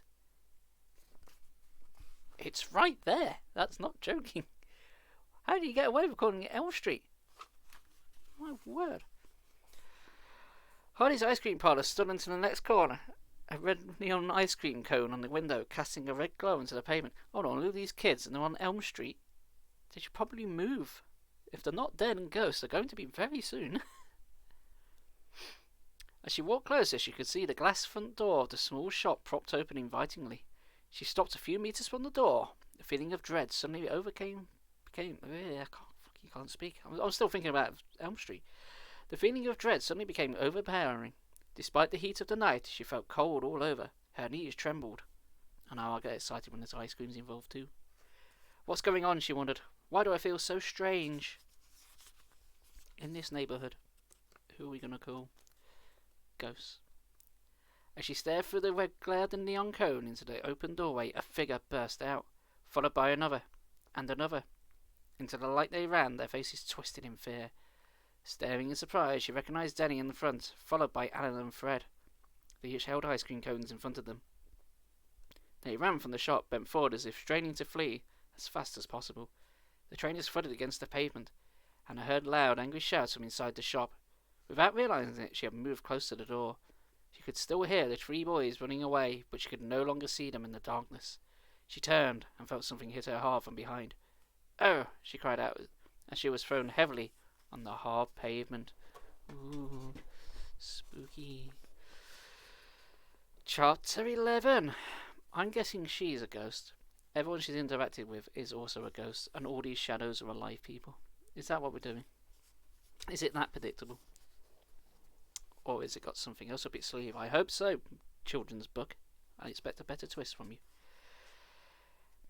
Hannah landed hard on the pavement on her elbows and knees. The fall took her breath away. Take my breath away. A burning pain shot through her body. What happened? What hit me? Gasping for breath, she raised her head in time to see Mrs. Harder barrel past her. Oh, Mr. Harder. Is that a gangster name? Or is that's a porno name, surely? Mr. Harder. He was shouting at the top of his lungs for the boys to stop. Hannah slowly pulled herself to her feet. Whoa, she thought. Harder is really angry. He wouldn't like Mr. Harder when he's angry. Standing up straight, her bare knees throbbing with pain, her heart still thudding loudly, she glared after the shop owner. He could have at least said he was sorry. He knocked me over, she thought angrily. She leaned over to examine her knees in the light from the ice cream parlour. Were they cut? No, just a little bruised. Pushing down her shorts, she glanced up to see Mr. Harder hurrying back to the shop. Well, he needs to hurry harder. He was a short, fat man with curls of white hair around his round, pink face. He wore a long white apron, flapped in the wind as he walked. He's farting. His fists swinging at his sides. Hannah backed out of the light behind a wide tree trunk. A few seconds later, she could hear him back behind the counter, complaining loudly to his wife. What is wrong with these kids? He was bellowing. They take ice cream and run without paying. Don't they have parents? Don't they have anyone to teach them right from wrong? Mrs. Harder murmured something to soothe her husband. Hannah couldn't hear the words. With Mr. Harder's angry shouts filling the air, she crept out from behind the tree and hurried away, in the direction the boys had run. Why had Danny and his friends pulled such a stupid stunt, she wondered. What if they had been caught? Was it really worth being arrested? Getting a police record just for an ice cream cone? They have been caught. Mr. Harder caught them doing it. That's why he's complaining. Halfway down the block, she could still hear Mr. Harder bellowing with rage from inside his small shop. Hannah started to run, eager to get away from his angry voice. Her left knee ached. The air suddenly felt stiflingly hot, heavy, and damp. Strands of hair were matted against her forehead from sweat. She pictured Danny running up from the shop, holding the ice cream cone in one hand. She pictured the frightened expression on his face as he fled. She pictured Alan and Fred right behind him, her trainers thudding against the pavement as they made their getaway. And now she was running too. She wasn't sure why, and she also needs to get better fantasies. Her left knee still ached from her fall. She was out of town square now, running past dark houses and lawns. She turned a corner, the street light casting a cone of white light around her. More houses, a few porch lights lit. No one on the street. Such a boring little town. She thought again. She stopped short when she saw the three boys. They were halfway up the block, huddled behind a tall, wall-like hedge. "Hey, you three," her voice came out in a whisper. "Sorry, hey, you three." Running out in the street, she made her way towards them quickly, and she came closer. She could see them laughing together, enjoying their ice cream cones. They hadn't seen her. Hannah made her way into the deep shadows on the other side of the street, keeping in the dark. She crept closer until she was in the garden across the street from them. Hidden by a bushy evergreen hedge, Fred and Alan were shoving each other, playfully, enjoying their triumph over the shop owner. Danny stood by himself behind them against the tall hedge, silently licking his cone. That sounds like it should be a euphemism for something. Harders was having a special tonight, Alan declared loudly. "Free ice cream." "That's bollocks and you know it, Alan." Fred hee-hawed and slapped Alan hard on the back. Was he a cowboy? Both boys turned to Danny. The glow from the streetlight made their faces look pale and green. "You look really scared," Alan told Danny. "I thought you were going to puke your guts out." "Hey, no way," Danny insisted. "I was the first one out of there, you know. You two were so slow, I thought you'd have to come back and rescue you." "Yeah, sure," Fred replied sarcastically. "Danny's acting tough," Hannah realized. "He's trying to be like them." "That was pretty exciting," Danny said, tossing the remainder of his cones onto the hedge. "But maybe we'd better be careful. You know, not hang around here for a while." "Hey, it's not as if we robbed a bank or something," Alan said. "It was just ice cream." "What do you mean, just ice cream? Ice cream's important, mate. Never joke about ice cream." Fred said something to Alan that Hannah couldn't hear, and the two boys started wrestling around, uttering high-pitched giggles. "Hey boys, not so loud," Danny warned. Let's go back to Harder's," Alan suggested. "I want 2 scoops." Fred hee-hawed and slapped Alan a high five. Again with the hee-hawing. Is hee-hawing the new tossing? Danny joined in on the laughter. "Hey, come on, we should get going," Danny said. Before his friends could reply, the street filled with light. Hannah turned to see 2 bright lights coming and looming towards them. Car headlights. The police! Hannah thought. Oh shit, it's the fuzz. "They're caught. All 3 of them are caught. The po-po's got them." Well, we won't go into police brutality, not when ice cream's involved. It's a serious crime after all.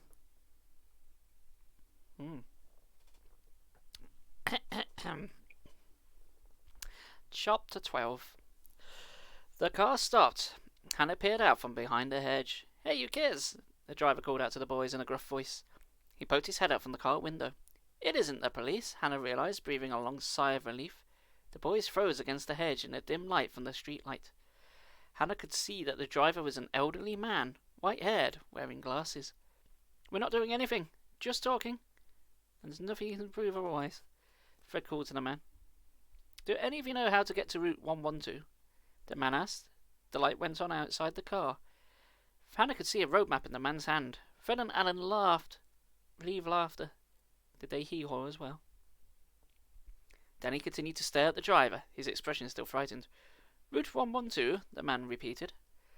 "Main Street turns into Route 112, Alan told the man, pointing in the direction the car was heading. "Go up 2 streets, then turn right." The light went out in the car. The man thanked them and drove off. They gave him the wrong directions. The boys watched until the car had disappeared in the darkness. Fred and Alan slapped each other high fives. Then Fred shoved Alan into the hedge. They all laughed giddily. "Hey, look where we are," Alan said, surprised. The boys turned towards the drive. From her hiding place across the street, Hannah followed their gaze. At the end of the hedge stood a tall wooden postbox on a pole. A hand-carved swan's head perched on top of the box, which had graceful wings jutting out from its sides. It's an odd postbox. Okay.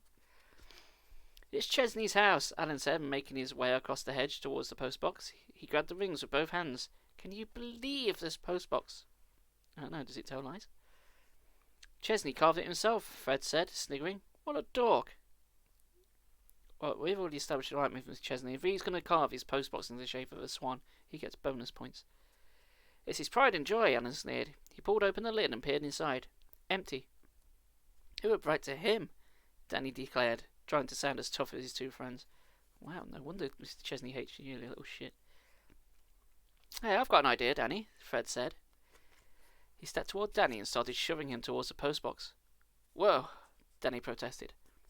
But Fred pushed him up to the postbox. Let's see how strong you are, Fred said. Hey, wait, Danny cried. Hannah leaned out from behind a low hedge. Oh, wow, he uttered to himself. Now, what are they going to do? Take the postbox, she heard Alan order Danny. I dare you. We dare you, Fred added. Remember what you told us about dares, Danny? How you never turn one down? What a stupid bloody thing to say. Yeah, you told us you never turn down a dare, Alan said, grinning. Danny hesitated. Well, A heavy feeling of dread formed in the pit of Hannah's stomach. Watching Danny step towards Mr. Chesney's hand-carved postbox, she suddenly had a premonition, a feeling that something really terrible was about to happen. I've got to stop them, she decided. Taking a deep breath, she stepped out from behind the bush. As she started to call to them, everything went black. Hey, she cried aloud. What had happened? Her first thought was that the street light had gone out, but then Hannah saw the two red circles glowing in front of her. The two glowing eyes surrounded by darkness. The shadowy figure rose up centimetres in front of her. She tried to scream, but her voice was muffled in its heavy darkness. She tried to run, but it blocked her path. The red eyes burned into hers. Closer, closer. It's got me now, Hannah knew. Is this book ever going to get scary? I don't know. Oh, on chapter 13. Lucky number 13. Brilliant. Maybe we'll get good now. Hannah, it whispered. Hannah. So close she could smell its hot, sour breath. Hannah, Hannah. Its whisper like crackling dead leaves. The ruby eyes burned like fire. Hannah felt the darkness circle her, wrapped her around tightly. Please, was all she could manage to choke out. Hannah. And the light returned. Hannah blinked, struggled to breathe. The sour odour lingered in her nostrils, but the street was bright now. Car headlights washed over her. It's gone, Hannah realised. The lights had chased away the shadow figure. But would it return? As the car passed by, Hannah dropped onto the ground behind a low evergreen hedge and struggled to catch her breath. When she looked up, the boys were still huddled in front of Mr. Chesney's hedge. Mr. Chesney's hedge was never picked up for season 2. Let's get going, Danny urged him. No way, not yet, Alan said, stepping in front of Danny to block his way. You're forgetting about our dare. Fred shoved Danny towards the postbox. Go ahead, take it. Hey, wait, Danny spun around. I never said I'd do it. I dared you to take Chesney's postbox, Fred told him, remember? You told us you never turn round a dare. Alan laughed. Chesney will come out tomorrow and think his swan flew away. No, wait, Danny protested. Maybe it's a stupid idea. It's a cool idea. Chesney is a creep, Alan insisted. Everyone in Greenwood Falls hates his guts. Take his postbox, Danny, Fred challenged. Put it up. Come on. I dare you. I double dare you, motherfucker. Say that postbox one more time. No, Danny tried to back away, but Fred held him from behind by the shoulders. You chicken? Alan challenged. It's not a chicken, it's a swan. Look at the chicken, Fred said in his mocking babyish voice. Cluck, cluck. I'm not a chicken, Danny snapped angrily. Prove it, Alan demanded. He grabbed Danny's hands and raised them to the carved wings that stretched from the sides of the postbox. Go ahead, prove it. The characters in the other book, Let's Get Invisible, were insisting on calling everyone chicken all the time as well. That never got old. He lied. What a riot, Fred declared. The town postmaster. His postbox flies away. Don't do it, Danny, Hannah urged silently from her dark hiding place across the street. Please don't do it. Another set of car headlights made the three boys back away from the postbox. The car rolled past without slowing down. Let's go. Let's go. It's getting late, Hannah heard Danny say. But Fred and Alan insisted, teasing him, challenging him. As Hannah stared into the white light of the street lamp, Danny stepped up to Chesney's postbox and grabbed the wings. Danny, wait! Hannah cried. He didn't seem to hear her. With a loud groan, he began to tug. It didn't budge. Then he decided to have a go at the postbox instead. He lowered his hands to the pole and wrapped them tightly round just below the box. These jokes write themselves. He tugged again. It's in really deep. This is the best bit of the box so far. That says a lot. He told Alan and Fred, I don't know if I can get it. Try again, Alan urged. We'll help you. No, don't help him. Fred said, placing his hands around Danny's underbox. Let's all pull together. Might need a minute. Let's all pull together, urged Alan. He all at the count of 3. I wouldn't do that if I were you, exclaimed a guff behind him. They all turned to see Mr. Chesney glaring at them from his drive, his face knotted in furious snarl, wondering what the hell kind of porno they were going to shoot. Also, his swan box. Chapter 14. Mr. Chesney grabbed Danny's shoulders and pulled him away from the postbox. One of the wooden swan wings came off in Danny's hands. Not the swan. No, he's the only casualty so far. And he's made of wood. As Mr. Chesney wrestled him away, Danny let it drop to the ground. You louts, Chesney spluttered, his eyes wide with rage. You... Let go of him, Hannah screamed from across the street, but fear muffled her voice. Her cry came out of a whimper. Let go of him. With a loud groan, Danny pulled free of the man's grasp. Without another word, the 3 boys were running down the middle of the dark street. The train is pounding loudly on the pavement. I'll remember you, Mr. Chesney called after them. I'll remember you. I'll see you all again, and next time I'll have my shotgun. I like Mr. Chesney. Hannah watched Mr. Chesney bend to pick up the broken swan's wing. He examined the wooden wing, shaking his head angrily. Then she began running, keeping in the dark front gardens, hidden by hedges and low bushes, running in the direction Danny and his friends had taken. She saw the boys turn a corner and kept running. Keeping well behind, she followed them through the town square, still deserted and dark. Even Harder's ice cream parlour was closed now, the shop dark behind the red glare of the neon window sign. 2 dogs, tall and gainly mutts with them, shaggy frames, crossed the street in front of them, trotting slowly, out for their evening walk. The dogs didn't look up as the boys ran past. Halfway up the next block, she saw Fred and Alan collapse beneath a dark tree, giggling up the sky as they sprawled to the ground.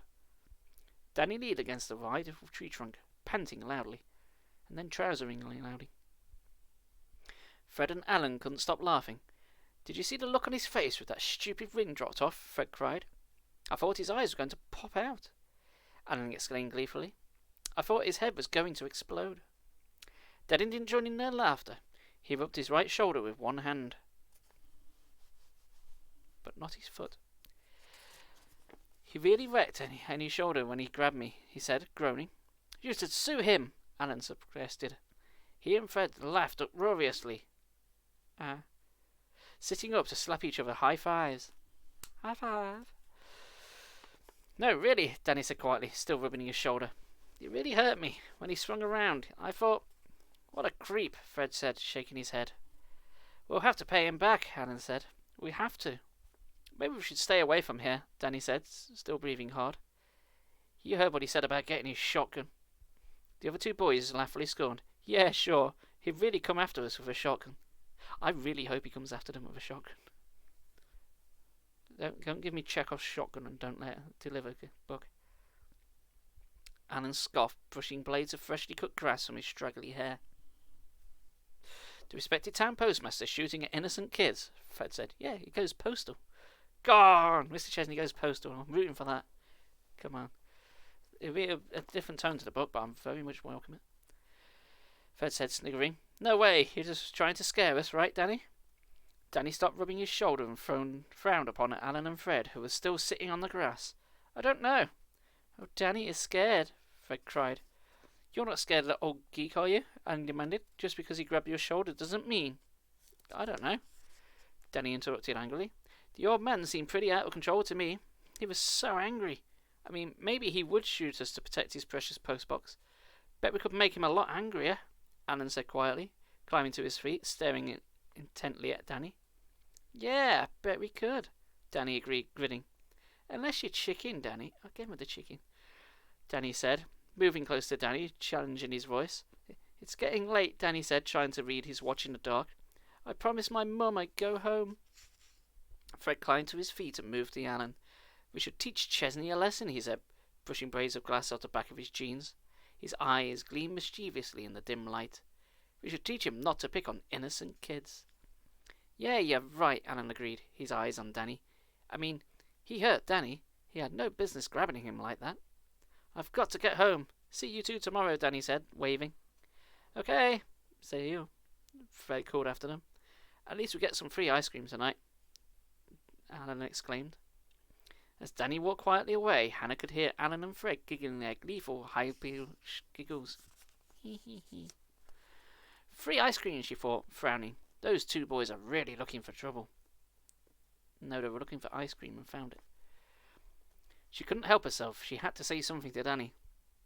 Hey, she called. Hey, listen, she called, running up to catch them. He spun around, startled. Hannah, what are you doing here? I followed you from the ice cream parlour, she confessed. He sniggered. You saw everything? She nodded.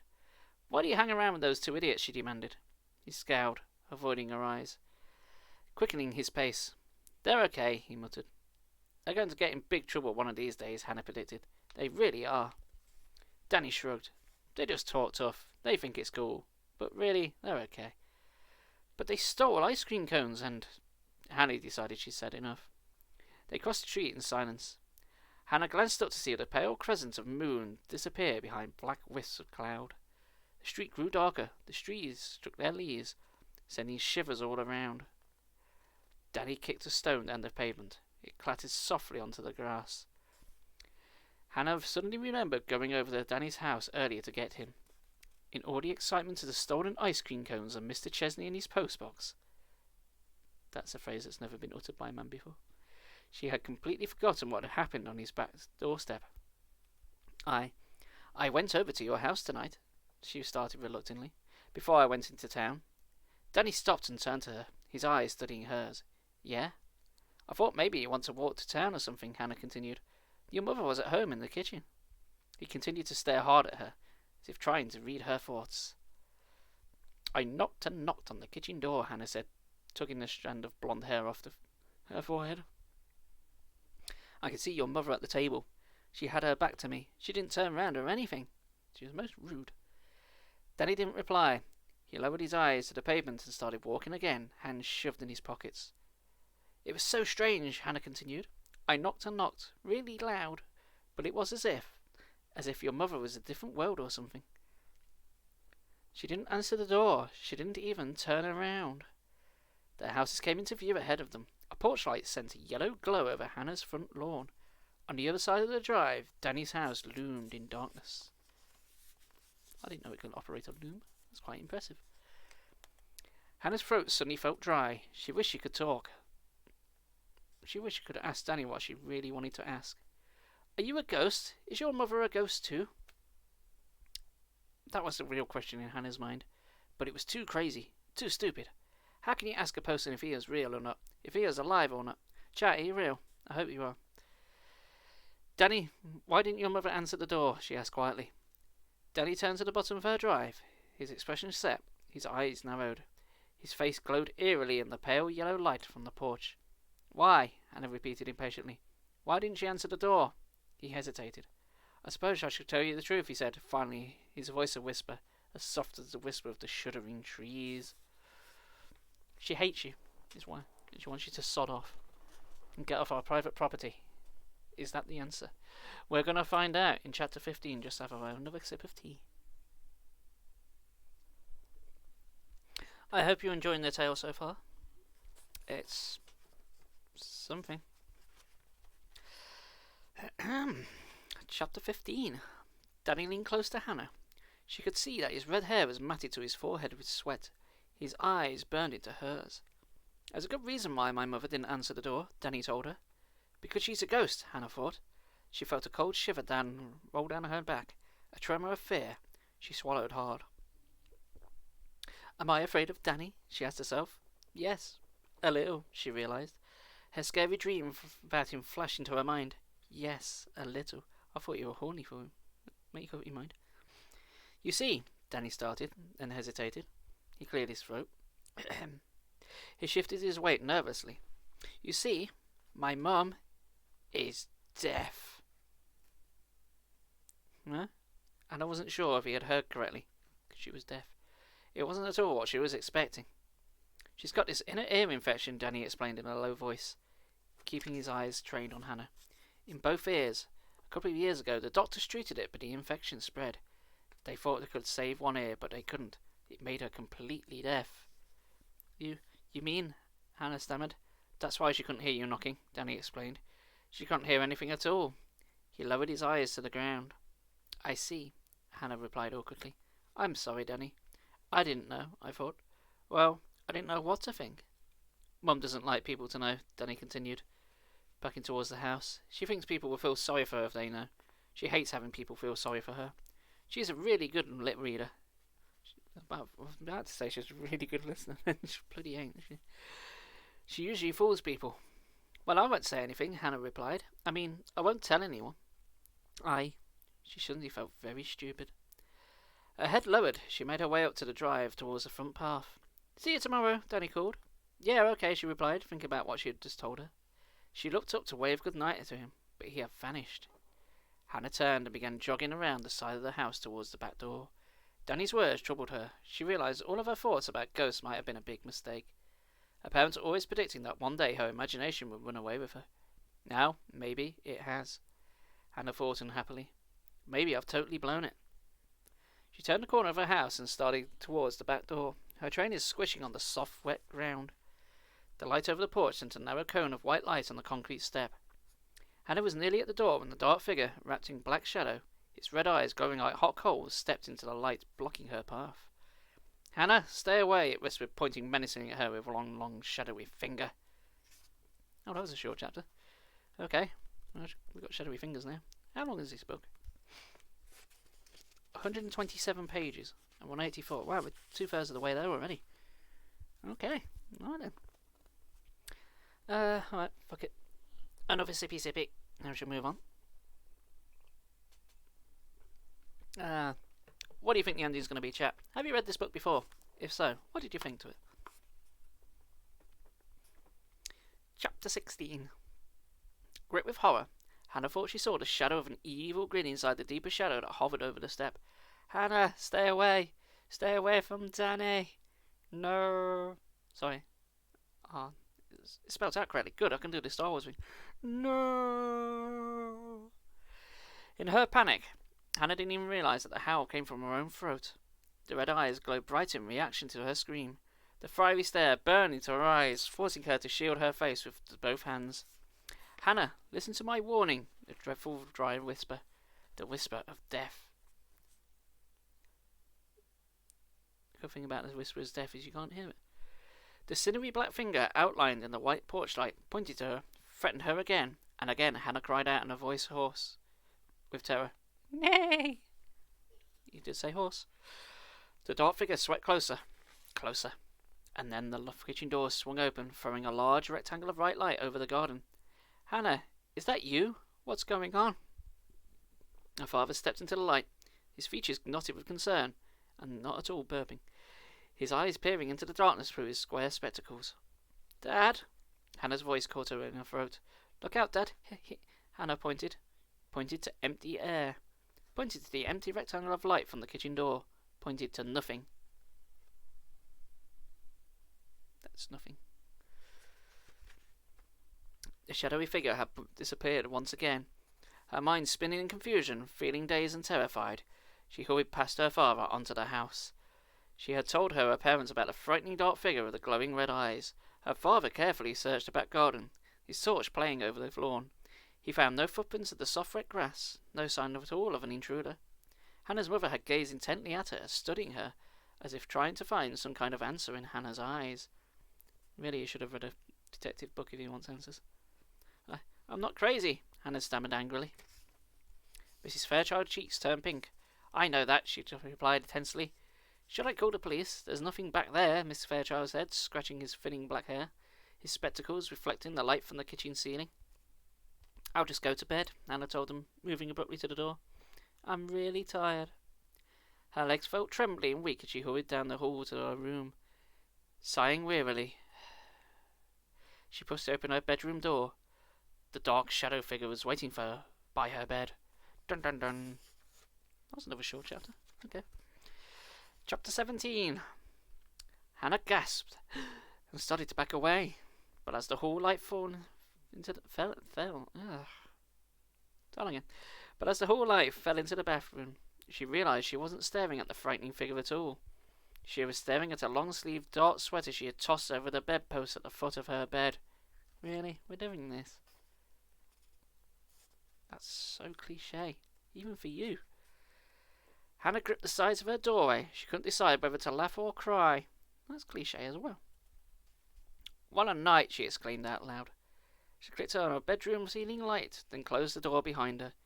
And as she made her way over the bed to pull the sweater off the bedpost, she was shaking all over. She pulled off her clothes quickly, tossing them onto the floor, and put on the nightdress. Then she climbed over the covers, eager to get to sleep. But she couldn't stop her mind from whirring from all that had happened. She couldn't stop the frightening pictures from playing in her head, over and over. The shadows of tree limbs from the front garden shifted and bobbed across the ceiling. Normally she found their silence dance soothing, but tonight the moving shadows frightened her, reminded her of the menacing dark figure that she had called her name. She tried to think about Danny instead, but those thoughts were just as troubling. Danny is a ghost, Danny is a ghost. Is he Danny Phantom? The phrase repeated again and again in her mind. He had to be lying about his mother, Hannah decided. He made up the story about her being deaf because she doesn't want me to work out that she's a ghost too. Questions, questions. Questions she couldn't answer. If Danny is a ghost, what is he doing here? Why did he move in next door to me? Why does he hang around with Alan and Fred? Are they ghosts too? Is that why I've never seen him at school or in town before? Is that why I've never seen any of them? They're all ghosts? Hannah shut her eyes, trying to force all the questions from her mind, but she couldn't stop thinking about Danny and the dark shadow figure. Why did the dark figure tell me to stay away from Danny? Is he trying to keep me from proving that Danny is a ghost? Finally, Hannah fell asleep, but even in sleep her troubled thoughts pursued her. The sinewy black fallow. What the fuck's a fallow? The sinewy black shadow followed her into her dreams. In the dreams, she was standing in a grey cave. A fire burned brightly, far in the distance at the mouth of the cave. The black figure, his eyes red, glowing brighter, then the fire, moved towards Hannah, closer and closer. And when the black figure came so close, close enough for Hannah to reach out and touch it, the shadow figure reached up with its stick-like arms and pulled itself apart. Oh, nice party trick, but you can only do it once. It reached up from its ebony hands, so the bony fingers pulled away from the darkness where its face should be, revealing Danny underneath. Ooh. Danny, leering at her with glowing red eyes that burned into hers until she woke up gasping for breath. No, she thought, staring out the window at the grey dawn. No, Danny isn't the Black Shadow. No way. It isn't Danny. It can't be Danny. That dream makes no sense. Hannah sat up. Her bedclothes were damp from perspiration. The air in the room hung heavy and sour. She kicked off the covers and lowered her feet onto the floor. She knew only one thing for certain after a long night of frightening thoughts. She had to talk to Danny. She couldn't spend another night like this. She had to find out the truth. The next morning, after breakfast, she saw him kicking a football around in his back garden. She pulled open the kitchen door and ran outside. The screen door slammed loudly behind her as she began to run to him. Hey, Danny, she called. Are you a ghost? Well, it's a bit on the nose, isn't it? You didn't approach that with any tact, did you? Oh. Alright then. Chapter 18. Huh? Danny glanced at her, then kicked the black and white football against the side of the garage. He was wearing a navy blue t-shirt over denim shorts. He had a blue and red Cubs cap pulled down over his head hair. Over his red hair, even. Not a head hair. Well, I suppose it's on his head, so. Yes. Hannah ran full speed across the drive and stopped a few meters from him. "Are you a ghost?" she repeated breathlessly. He wrinkled his forehead, squinting at her. The ball bounced across the grass. He stepped forward and kicked it. "Yeah, sure," he said. "No, really," Hannah insisted, her heart pounding. The ball bounced high above the garage, and he caught it against his chest. "What did you say?" He scratched the back of one knee. He's staring as if I'm nuts, Hannah realised. We're not going to get the word fuck anymore. I was enjoying the word fuck. "Maybe I am. Never mind," she said, swallowing hard. "Can I play?" "Yeah." He dropped the ball to the grass. "How you doing?" he asked. "You okay today?" Hannah nodded. "Yeah, I suppose so." "That was pretty wild last night," Danny said, kicking the ball gently to her. "I mean, at Mr. Chesney's." The ball went right past Hannah. She chased after it and kicked it back. Normally she was such a good athlete, but this morning she was wearing sandals. Not the best for kicking a football. "I really got scared," Hannah admitted. "I thought the car that stopped was the police and—" "Yeah, it was pretty scary," Danny said. He picked the ball up and hit it back at her with his head. "Do Alan and Fred really go to Maple Avenue School?" Hannah asked. The ball hit her ankle and rolled towards the drive. "Yes, they're going to be in the 9th grade, Danny told her, waiting for her to kick the ball back. "They're not new kids. How come I've never seen them?" She kicked the ball hard. "Fuck. I have to do the sound effects myself then if the ball's not going to do it. Ah, dear. Danny moved to the right to get behind it. He sniggered. "How come I've never seen you?" He isn't giving me any straight answers, Hannah realised. I think my questions are making him nervous. He knows I'm starting to suspect the truth about him. "Alan and Fred want to go back to Chesney's," Danny told her. "Huh? They what?" She missed the ball and kicked up a lump of grass. "Ow, I can't play football in sandals." "They want to go back tonight, you know. To pay Chesney back for scaring us. He really hurt my shoulder." "I think Alan and Fred are really looking forward to trouble," Hannah warned. Danny shrugged. "Nothing else to do in this town," he muttered. The ball rolled between them. "I've got it," they both yelled in unison. They both chased after the ball. Danny got to it first. He tried to kick it away from her, but his foot landed on top of the ball. He stumbled over it and went sprawling onto the grass. Hannah laughed and jumped over him to get the ball. She kicked it against the side of the garage, then turned back to him, smiling triumphantly. "One for me," she declared. He sat up slowly, grass stains smearing the chest on his t-shirt. "Help me up." He reached up to his hand to hers. Hannah reached to pull Danny up, and her hand went right through him. Bum, bum, bum. She's that strong she completely impaled him. How awful. Chapter 19. They both uttered startled cries. "Ah!" "Hey, come on, help me up," Danny said, her heart pounding. Hannah tried to grab his hands again, but again her hands went right through his. "Hey!" Danny cried, his eyes wide with alarm. He jumped to his feet, staring at her hard. "I knew it," Hannah said softly, raising her hands to his cheeks. She took a step back away from him. "Knew it? Knew what?" He continued to stare at her, his face filled with confusion. "What's going on, Hannah?" "Stop pretending," Hannah told him, suddenly feeling cold all over despite the bright morning sunshine.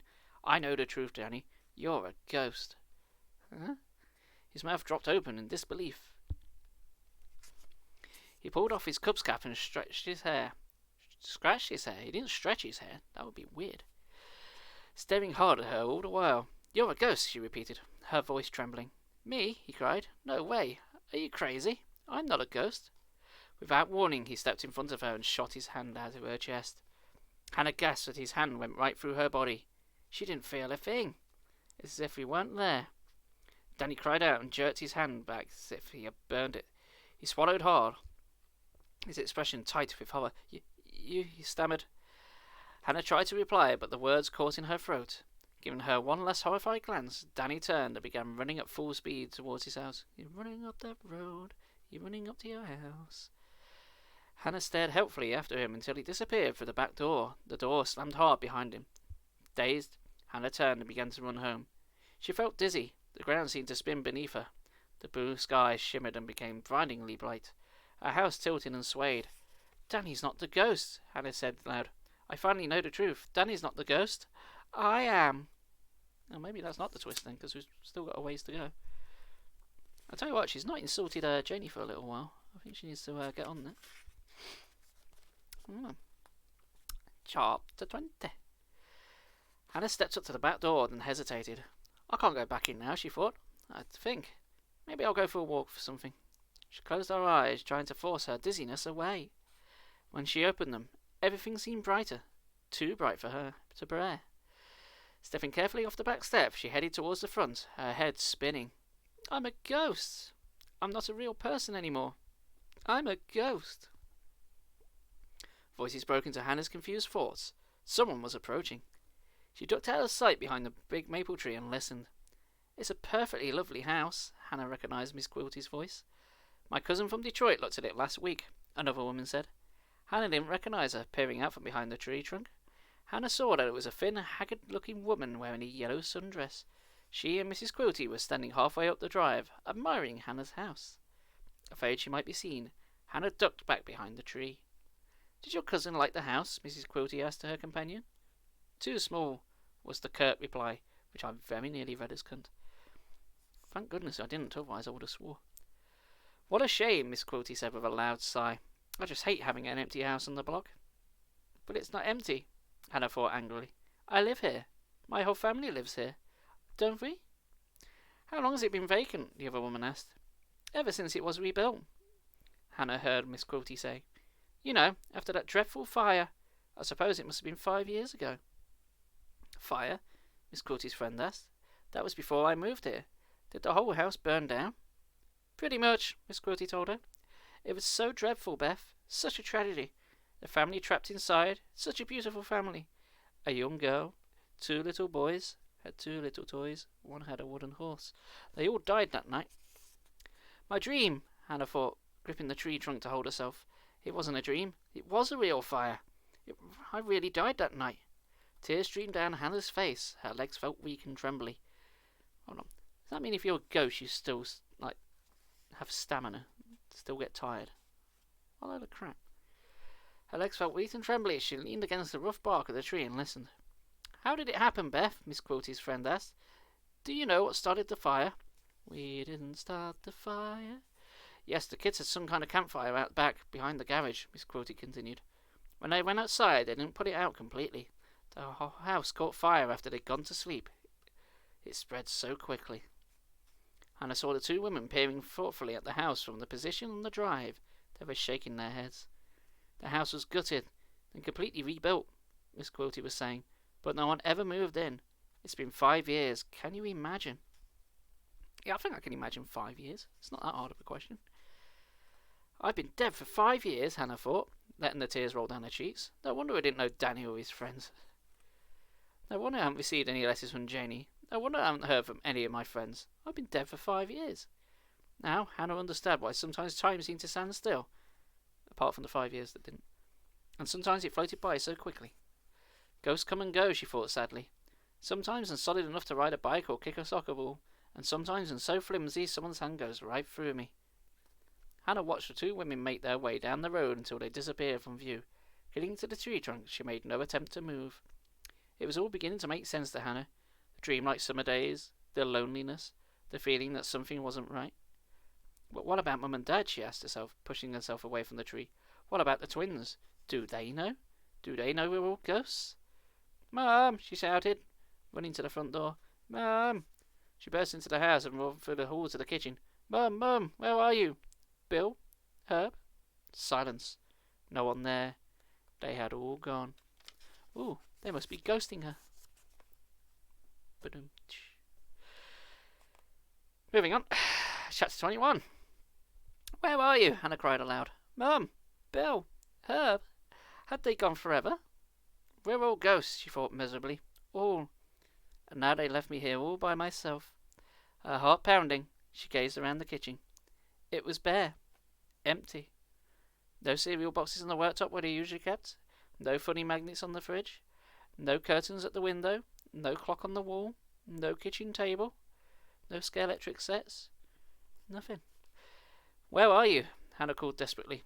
She pushed away from the worktop and went running through the house. All empty. All bears. All bears all the time. No clothing. No furniture. No lamps or posters on the wall or books on the bookshelves. Oh, we have bookshelves there. Good. Oh, we got something. That's something we can hold on to. Gone. Everything gone. They've left me here. A ghost. A ghost. All by myself. I've got to talk to someone, she said aloud. Anyone. She searched desperately for a telephone until she found the red one on the bare kitchen wall. Who am I going to call? Who? Hello? Ghost chat? Ghost chatters. No one. I'm dead. I've been dead for 5 years. It's took me this long to realise this. What have I been doing all this time? She picked up the receiver and brought it to her ear. Silence. The phone was dead too. Is the phone a ghost as well? Has the phone been dead for 5 years? Do phones go to heaven? With a hopeless cry, Hannah let the receiver fall to the floor. Her heart thudding, tears once again rolling down her cheeks, she flung herself down onto the bare floor. Sobbing softly to herself, she buried her head in her arms and let the darkness sweep over her. When she opened her eyes, the darkness remained. She pulled herself up, not sure at first where she was. Feeling shaky and tense, she raised her eyes to the kitchen window. Outside, the sky was blue-black. Night. Time flies in and out when you're a ghost, Hannah realised. That's why summer has seemed so short and so endless at the same time. She stretched her arms towards the ceiling, then wandered from the kitchen. Anyone home? She called. She wasn't surprised by the silence that greeted her question. Her family had gone. But where? As she made her way through the dark, empty hallway towards the front of the house, she had another premonition. Another feeling of dread. Judge Dread, in fact. But the good Cole Urban one, not the Stallone one. Something bad was going to happen. Now? Tonight? She stropped towards the open door and peered through the screen door.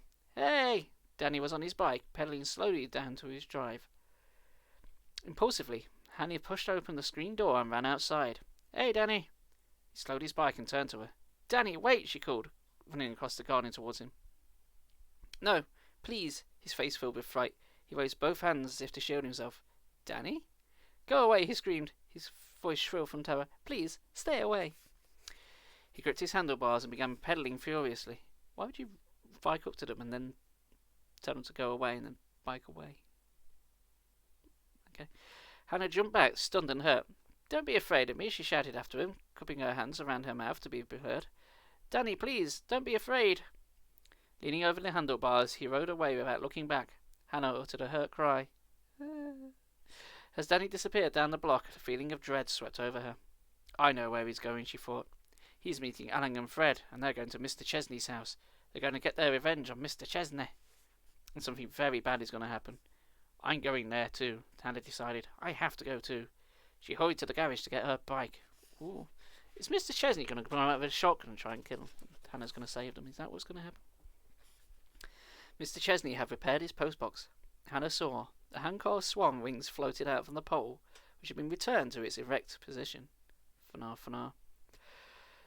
Crouching behind the same low evergreen, Hannah watched the three boys across the street. They hesitated at the edge of Mr. Chesney's garden, hidden from the house by the tall hedge.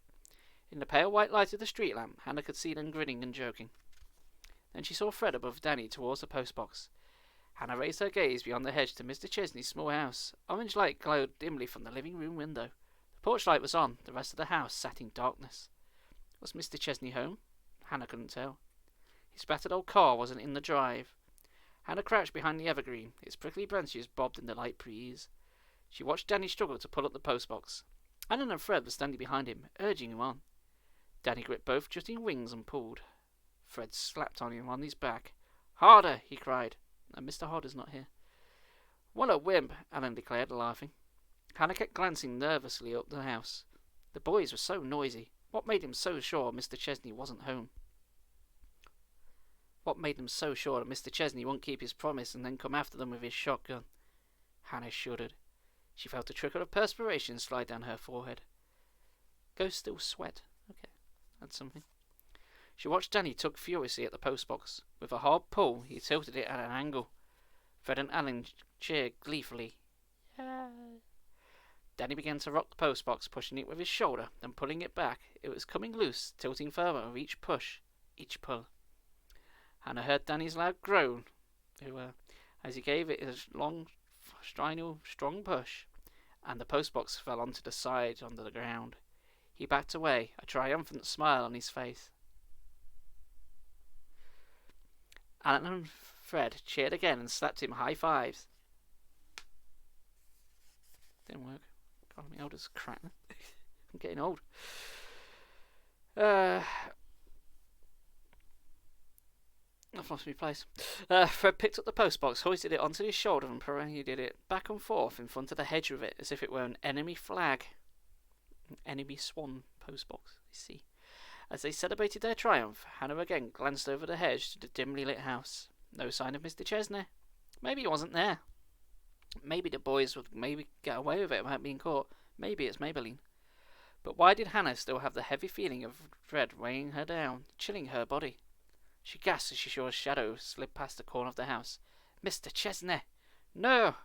Squinting hard into the dim light, Hannah felt her heart begin to thud against her chest. Ghosts still have a heartbeat, okay. No one there, but what about that shadow? She had definitely seen it. A shape darker than the long night shadows slithered across the greyness of the house. The boys' loud voices interrupted her thoughts, drawing her attention away from the house. Fred had tossed the postbox into the hedge. Now they had moved towards the drive. They were discussing something, arguing loudly. Alan laughed. Fred gave Alan a playful shove. Danny was saying something, but Hannah couldn't hear the words. Get away, Hannah urged her in her mind. Get away from here. You've pulled your stupid prank, had your stupid revenge. Now get away before you get caught. The evergreen limbs bobbed silently in the gust of hot wind. Sorry about that. Hannah stepped back onto the darkness, her eyes on the boys. They were huddled together at the bottom of the drive. They were talking excitedly, all three at once. Then Hannah saw a flicker of light. It glowed for a moment, then went out. It was a match, Hannah realised. Alan was holding a large box of kitchen matches. Alan's holding matches. Did he burn the house down? Hannah glanced nervously at the house. All was still. No Mr. Chesney. No shadows slithering across the wall. Go home, please go home, she silently urged the boys. But to her dismay, they turned and began jogging up the gravel drive. They ducked low as they ran, trying not to be seen from the house. What are they doing? Hannah wondered, feeling all of her muscles tightening in dread. A shiver of fear ran down her back as she stepped out from behind the evergreen. What are they going to do? She made her way quickly across the street and ducked in front of the hedge, her heart pounding. She couldn't hear them. They must be nearly up to the house by now. Should she follow them? She stood up slowly and raised herself to her tiptoes to see over the hedge. What, the film?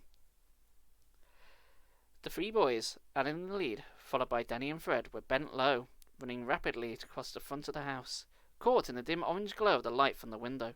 Hannah could see their determined expressions. What are they going? What are they planning? Hannah watched them run into the darkness around the side of the house. Still no sign of Mr. Chesney. Keeping close to the hedge, Hannah made her way to the drive. Then, without thinking about it, what is it? Without even realising it, she was running, too. She stopped short as she saw Alan shoving Danny up the open window. Then Fred stepped towards it, lifted his hands to the window ledge, and allowed Alan to give him a boost. No, please, Hannah wanted to cry. Don't go into the house. Don't go in there. But she was too late. All three of them had climbed into the house, breathing hard. Hannah began to creep towards the window. But halfway there, she felt something grab her leg and hold her in place. The children were coming from inside the house. Now that twist wouldn't work, would it? Oh dear. Oh, we are barreling on. We've only got like 16 pages to go. This seems a bit shorter than some of the other ones. Or maybe I'm just getting through it quickly. Who knows? Time flies when you're a ghost. Oh, didn't I not tell you I'm a ghost? It's not true. Don't know why I said it, really. 22. Hannah uttered a silent cry. Only dogs could hear it because it was supersonic. She struggled to free her leg and quickly realised she had stepped into a coiled golden hose. A golden hose grabbed her leg. A golden hose is sentient in Ghost World? Exhaling loudly, she lifted her foot out of it and crept the rest of the way to the open window. The side of the house was covered in darkness. The window was too high for Hannah to see into the room. I thought ghosts were meant to be corporeal. How do you get your foot caught in a golden hose? That's pathetic. Be better, ghosts. Standing beneath the window, Hannah could hear the boys' trainers footing on the bare floorboards. She could hear whispering voices and high-pitched, muffled laughter. What are they doing in there, she wondered, her whole body tight with fear. Don't I realise how much trouble they could get into? Bright lights against the side of the house made Hannah jump back with a startled cry. Hannah, what are you going to be scared of? You're already dead. You're already a ghost. Everything's fine now. You can't get died twice. Or can you? She dropped to the ground and spun around and saw her headlights through the tall hedge. Car headlights floating towards the drive. Mr. Chesney! Was he returning home?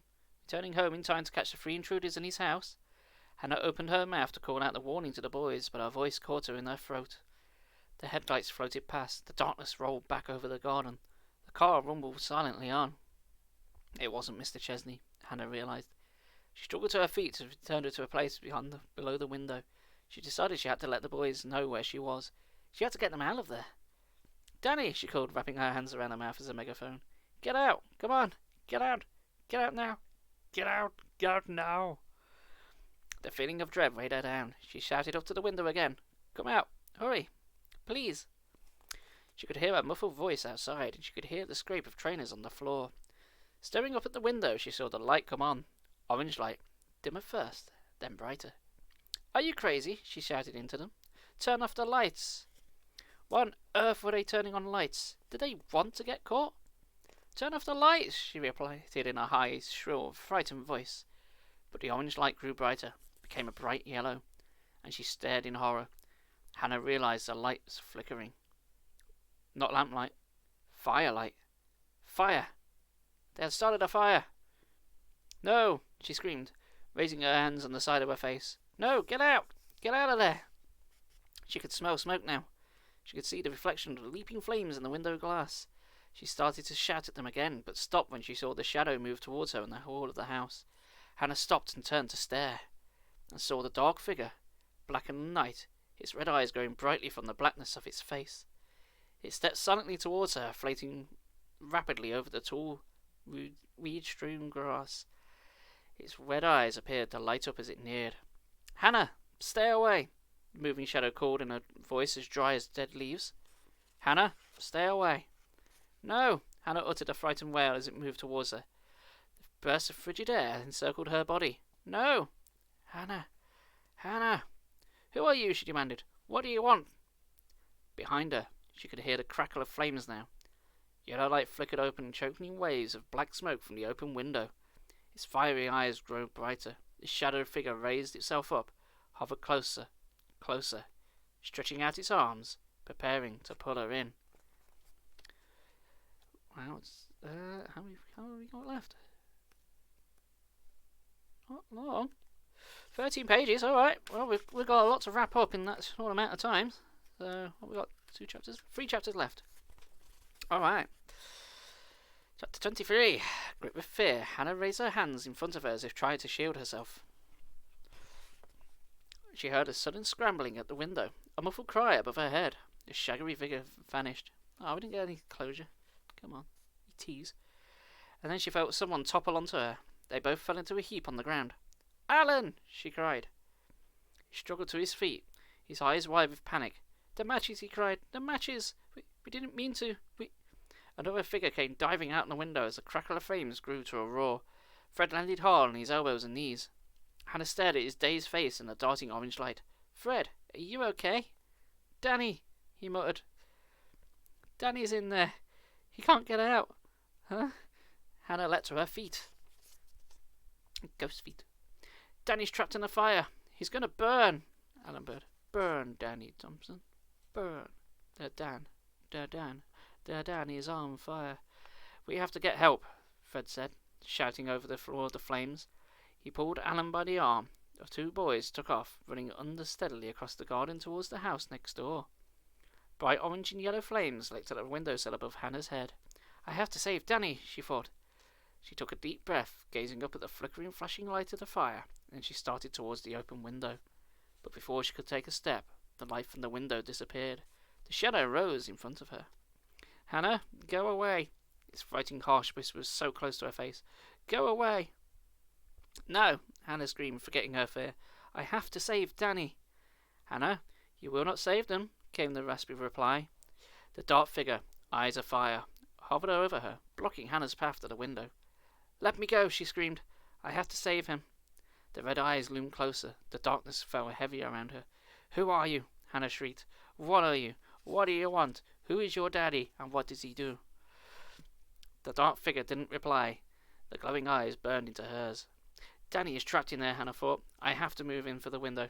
Move out of my way, she screamed, and in her desperation she reached out with both hands, grabbed the dark figure by the shoulders and tried to shove it out of the way. To Hannah's shock, the figure felt solid. With a determined cry, she raised her hands to her face and tugged. The darkness that cloaked its face fell away, and beneath the darkness, Danny's face was revealed. Okay, Danny's the darkness. Chapter 24, which is like less than a page long. Okay. Hannah stared in horror and disbelief, struggling to breathe. The sour odour stopped her. The darkness continued to wrap around her, holding her prisoner. Danny grinned back at her with the same glowing red eyes as before. He'd been unmasked. No, Hannah cried, her voice a hoarse whisper, tight with fear. It isn't you, Danny. It isn't. A cruel smile played over the figure's glowing face. I am Danny's ghost, he declared. Ghost? Danny tried to pull back, but the darkness held her tightly.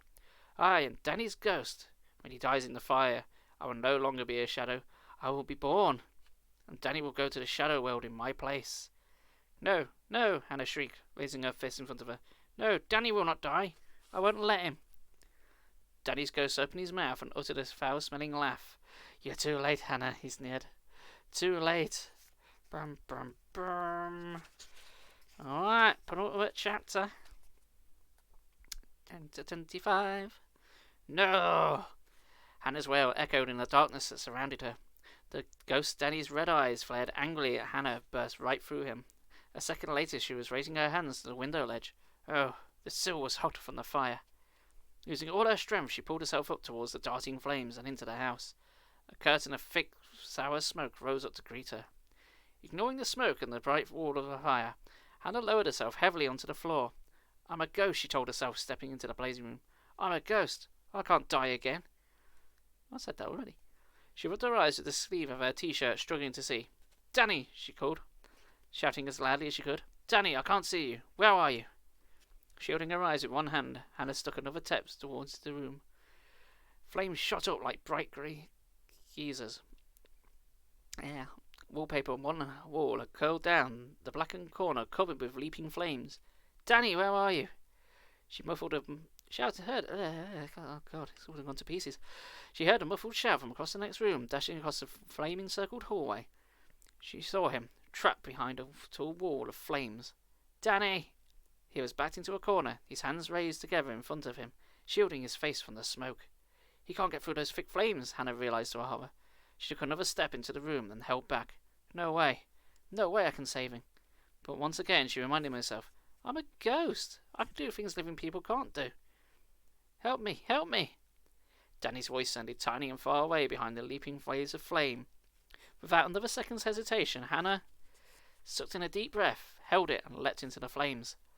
Help me! He stared at her, his eyes blank. He didn't seem to see her. Help! Come on! She grabbed his hand and tugged. Let's go. The flames bent towards them like fiery arms reaching to grab them. Come on! She tugged again, but he held back. We can't make it! Yes, we have to, she shouted. The heat burned her nostrils. She shut her eyes against the blinding yellow darkness. Brightness. Not blinding yellow darkness, that would be weird. We have to. She grabbed his hand with both of hers and pulled. Black smoke swirled around them, choking. She shut her eyes and pulled them into the searing, blistering heat of the flames. Into the flames. Through them. Through the fire and flames. And also Herman Lee was there. Coughing and choking, dripping with perspiration from the furnace-like heat. Pulled him. Pulled blindly. Pulled with all her might. She didn't open her eyes until they were at the window.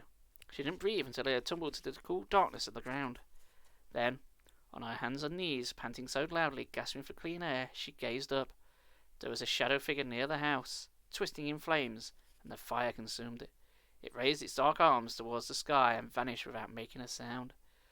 With a released sigh, Hannah lowered her gaze to Danny. He was lying sprawled on his back, a dazed expression on his face. "Hannah," he whispered hoarsely. "Hannah, thanks."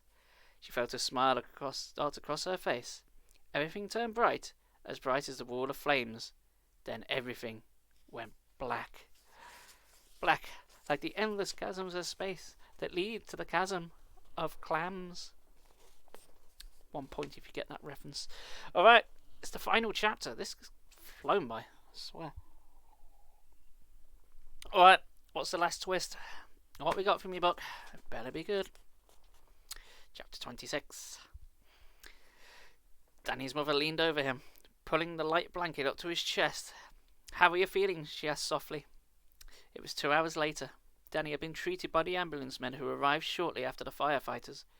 They told his worried mother that he was suffering from smoke inhalation and had a few minor burns. After treating the burns, they drove Danny and Mrs. Anderson home in an ambulance. Now Danny lay in bed, staring up at her, still feeling groggy and dazed. Mrs. Quilty stood anxiously in the corner, her arms clasped senselessly in front of her, looking on in silence. She had hurried over to see what the commotion was. I'm okay, I suppose," Danny said, pulling himself a little bit on a pillow. "I'm just tired." His mother pushed a lock of blonde hair off her forehead as she stared down at him, readying his lips. "How did you ever get out? How did you get out of the house?" "It was Hannah," Dana told me. "Hannah pulled me out." "Who?" Mrs. Anderson nodded her face in confusion. "Who is Hannah?" "You know," Danny replied impatiently. "The girl next door." "Hold on, Mrs. Anderson can hear him. I thought she was deaf." She just lip reading. "Oh," she literally answered by my next sentence. "There's no girl next door," his mother said. "Is there, Molly?" She turned to read Mrs. Quilty's lips. Mrs. Quilty shook her head. "The house is empty." And he sat up straight. "Her name is Hannah Fairchild. She saved my life, Mum." Mrs. Quilty tutted sympathetically. "Hannah Fairchild is the ghost of a girl who died 5 years ago," she said quietly. "Poor Danny is a bit delirious, I'm afraid." "Just lie back," Danny's mother said, gently pushing him back onto the pillow. "Get some rest. You'll be fine." "But where is Hannah? Hannah is my friend," Danny insisted. Hannah watched the scene from the doorway. The 3 people in the room couldn't see her, she realized. She had saved Danny's life, and now the room and the people in it were growing faint, fading to grey. Maybe that's why my family and I came back after 5 years, Hannah thought. Maybe we did come back to save Danny from dying in a fire as we did. What about everybody else that dies in a fire? Why is Danny so special? It's fuck everyone else. "Hannah! Hannah!" a voice called to her. A sweet, familiar voice from far away. "Is that you, Mum?" Hannah called. "Time to come back," Mrs. Fairchild whispered. "You must leave now, Hannah. It's time to come back." "Okay, Mum." She gazed into the bedroom at Danny, lying peacefully on his pillow. He was fading away now, fading to grey. Oh, he's died anyway. Hannah squinted into the solid greyness. The house, she knew, was fading. The earth was coming from her sight. "Come back, Hannah," her mother whispered. "Come back to us now." Hannah could feel herself floating away, and as she floated, she gazed down, her last look at earth. "Can I see him, Mum?" she said excitedly, brushing the tears off her cheeks. "I can see Danny in his room, but the light is getting faint. So faint." "Hannah, come back to us," her mother whispered, calling her home. "Danny, remember me," Hannah cried as Danny's face appeared clearly in the misty grey. Could he hear her? Could he hear her calling to me? I hope so. And then Mr. Chesney, so annoyed with Danny for burning down his house, went into the hospital and shot him with his shotgun. The end. Alright, that bit didn't happen. No, literally last line, could you hear her calling to me? She hopes so. That's the end. And then blank. I hope you like blank. Well, that was that one. That was the end. It's alright. There's no real villain. There's no real spooks. We saw the twist of her and the family being the ghost coming a mile away. Who didn't see that coming? And yeah, I thought the Black Shadows might end up being like the people who are alive around her, and she can't see the alive people because she's a ghost. But it did it, so she was good in the end. She saved her life, which is kind of the opposite to how these books go. So happy ending, I guess. But everyone's dead, so in fact, being a ghost must suck in this universe because it sounds like you've got the same limitations as everyone else. You've got a heartbeat, you sweat, you get knackered, you get caught on hose pipes. I don't think death's all it's cracked up to be, honestly. Oh well. Well, that was Goosebumps. And you breathe. Yeah, you breathe. You breathe and panic. And that's the point. I'd say, like, being dead is exactly the same as being alive, except you can't die again. So, you become a daredevil, wouldn't you? Like Danny said he was, Danny Daredevil. And I still think he's going to get sued to buggery by Matt Murdock. But hey, I've already made that joke. Oh well. Well, how does that one scale up compared to all the others? Fine, I guess. It didn't have a shit ending, at least. Not like, was it Welcome to Camp Nightmare? That was god awful. That was stupid. The ending was so bad, it just came the fuck out of nowhere and made no sense. That's still at the bottom. That's still at the bottom. What one's been the best one? You know what? I think Cookie Cock of Doom may be the best one I've read so far. Of all of these I've done. Well, I'm going to have to upload this to YouTube, aren't I? For the rest of the playlist. What have I got on there? About 8 and 9 now? I think 9 with this one. Damn, I'm running out of books. I've got to think of something else to get. Anyway. So, just for the sake of YouTube, I'm going to say I'm going to cut it off here.